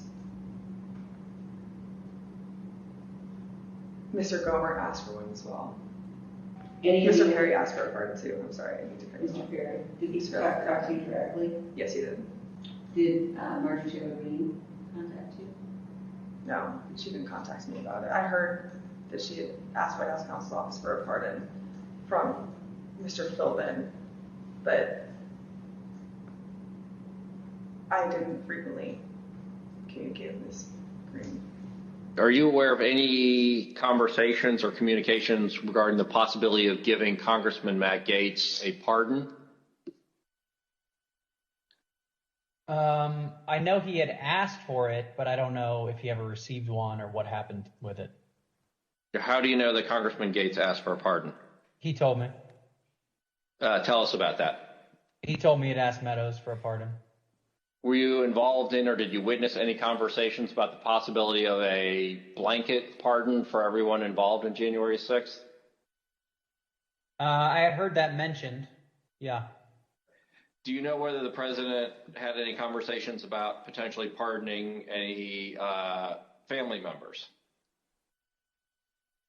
I know he had hinted at a blanket pardon for the January 6th thing for anybody, but I think he had for all the staff and everyone involved, not with January 6th, but just before he left office, I know he had talked about that. The only reason I know to ask for a pardon is because you think you've committed a crime. Thank you, Mr. Chairman. I yield back. I want to thank our witnesses for joining us today. The members of the Select Committee may have additional questions for today's witnesses, and we ask that you respond expeditiously in writing to these questions. Without objection, members will be permitted 10 business days to submit statements for the record, including opening remarks and additional questions for the witnesses. Without objection, the chair recognizes the gentleman from Illinois for a closing statement. Thank you, Mr. Chairman. The Justice Department lawyers are not the president's personal lawyers. We count on them to be on the side of the law and to defend the best interest of the United States, not the best interest of any political campaign. That's how it's been since the department was founded soon after the Civil War. Justice Department lawyers are supposed to play it 100% straight. President Trump tried to erase his loss at the ballot box by parachuting an unqualified man into the top job at Justice. It was a power play to win at all costs with no regard for the will of the American people. It was about ignoring millions of votes. Ignore them, throw them out, label them fraudulent, corrupt, illegal, whatever. Facts were clearly just an inconvenience. From the Oval Office, President Trump urged others to bring his big lie to life. He begged, just say the election was corrupt and leave the rest to me and the Republican congressman. He didn't care what the department's investigations proved. What good were facts when they would only confirm his loss? And it's no surprise that all the far-out, fully fabricated, whack job conspiracy theories collapsed under even the slightest scrutiny. That insanity went from the internet to the highest levels of government in no time. The bottom line, the most senior leadership of the Justice Department, from Attorney General Bill Barr to Jeff Rosen, his successor and his deputy Rich Donahue, everyone except Jeff Clark, was telling President Trump the very same thing. The conspiracy theories were false. The allegation of a stolen election was a lie. The data left no room for doubt, nothing to question. And the Constitution left no room for President Trump to change the outcome of the election. But we're here today because the facts were irrelevant to President Trump. It was about protecting his very real power and very fragile ego, even if it required recklessly undermining our entire electoral system by wildly casting baseless doubt upon it. In short, he was willing to sacrifice our republic to prolong his presidency. I can imagine no more dishonorable act by a president. We owe a great debt of gratitude to these men you've heard from here today. Real leaders who stood for justice when it was in grave peril, who put their country first when the leader of the free world demanded otherwise. They threatened to resign rather than corrupt our democracy. And thanks largely to each of them, President Trump's coup failed. Contrast that to Jeff Clark, who would do exactly what the president wanted. Say there was massive fraud, forget the facts, and leave the rest to President Trump's congressional friends. Mr. Clark refused to cooperate with this committee. He pled the Fifth over 125 times. Why risk self-incrimination? And President Trump's congressional friends, some of them are angling for pardons. They knew that every bit of what they did was a lie and it was wrong. That's all the more reason to respect those who came here to testify today. We thank them for their unflinching service in the face of incredible pressure. As it said, the only thing necessary for evil to succeed is good men to do nothing. Thankfully, there were good people in the Department of Justice. You heard from other good people, too, on Tuesday. They, too, defended us. But I'm still worried that not enough has changed to prevent this from happening again. The oath that we take has to mean something. It has to cut to the core of who we are and be the driving force of our service to this nation. We on this committee, we may be able to shine light on the darkness, but that is not enough. It's now up to every American, now and in the future, to stand for truth, to reject the lies wherever we confront them, in our towns, in our capitals, in our friendships, in our families, and at the ballot box, and within our own minds and hearts. Thank you, Mr. Chairman. I yield back. Without objection, the chair recognizes the gentlewoman from Wyoming, Ms. Cheney, for a closing statement. Thank you very much, Mr. Chairman. And I again want to thank the witnesses for being here today. After today, I suspect that there will be some who label you agents of the deep state or something else conspiratorial or nonsensical, meant to justify ignoring what you've said today, ignoring the facts. That may be the short-term cost of acting honorably and telling the truth, but your actions should have an important long-term impact. They will help keep us on the course set by the framers of our Constitution. Let me paraphrase the words of John Adams and others. Whether ours shall continue to be a government of laws and not of men is ultimately for the American people to decide. And let me also today make a broader statement to millions of Americans who put their trust in Donald Trump. In these hearings so far, you've heard from more than a dozen Republicans who've told you what actually happened in the weeks before January 6th. You will hear from more in the hearings to come. Several of them served Donald Trump and his administration, others in his campaign. Others have been conservative Republicans for their entire careers. It can be difficult to accept that President Trump abused your trust, that he deceived you. Many will invent excuses to ignore that fact. But that is a fact. I wish it weren't true, but it is. Thank you, Mr. Chairman. I yield back. Again, I thank our witnesses and thank my colleagues for this hearing. As we conclude our fifth hearing in this series, I want to remind the American people of a few things the committee has shown. Donald Trump lost the 2020 election. Top Republican officials who supported Trump knew that he lost and told him he lost. Trump knew he lost. Those who say the election was affected by widespread voter fraud are lying. They were lying in 2020, they were lying in 2021, and indeed, they are lying today. Donald Trump went to court. That's the right any candidate seeking to challenge the outcome of an election must do. Donald Trump lost in court dozens and dozens of times. He lost in part because there was no evidence that voter fraud had any impact on the results of the election. To borrow a phrase from our witness earlier this week, Mr. Bowers, all he had was theories and no evidence. As I've said, if you're running for office in the United States, that's the end of the line. You accept the court's judgment, you concede the race, you respect the rule of law and the will of the voters. But for Donald Trump, that wasn't the end of the line, not even close. The voters refused to keep him in office.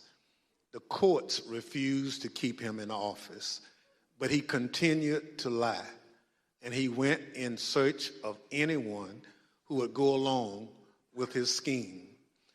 And we've shown today, he pressured the Justice Department to act as an arm of his re-election campaign. He hoped law enforcement officials would give the appearance of legitimacy to his lies, so he and his allies had some veneer of credibility when they told the country that the election was stolen. Earlier this week, we showed how Donald Trump brought the weight of the presidency down on local and state officials who are trying to do their jobs and ultimately did. They investigated his claims and found them to be false, and then they endured Trump's pressure campaign at great risk to themselves and their loved ones. And of course, there was a scheme to get the former Vice President, Mike Pence, to violate the law and the Constitution by rejecting the Electoral College votes on January 6th and blocking the peaceful transfer of power. I mentioned the former Vice President last because, as we showed, when he refused to bow to the pressure in those critical moments on January 6th, there was a backup plan for stopping the transfer of power. The mob and their vile threats. Up to this point, we've shown the inner workings of what was essentially a political coup, an attempt to use the powers of the government from the local level all the way up to overturn the results of the election, find me the votes, send fake electors, just say the election was corrupt. Along the way, we saw threats of violence. We saw what some people were willing to do in the service of the nation, the Constitution, no, in service of Donald Trump.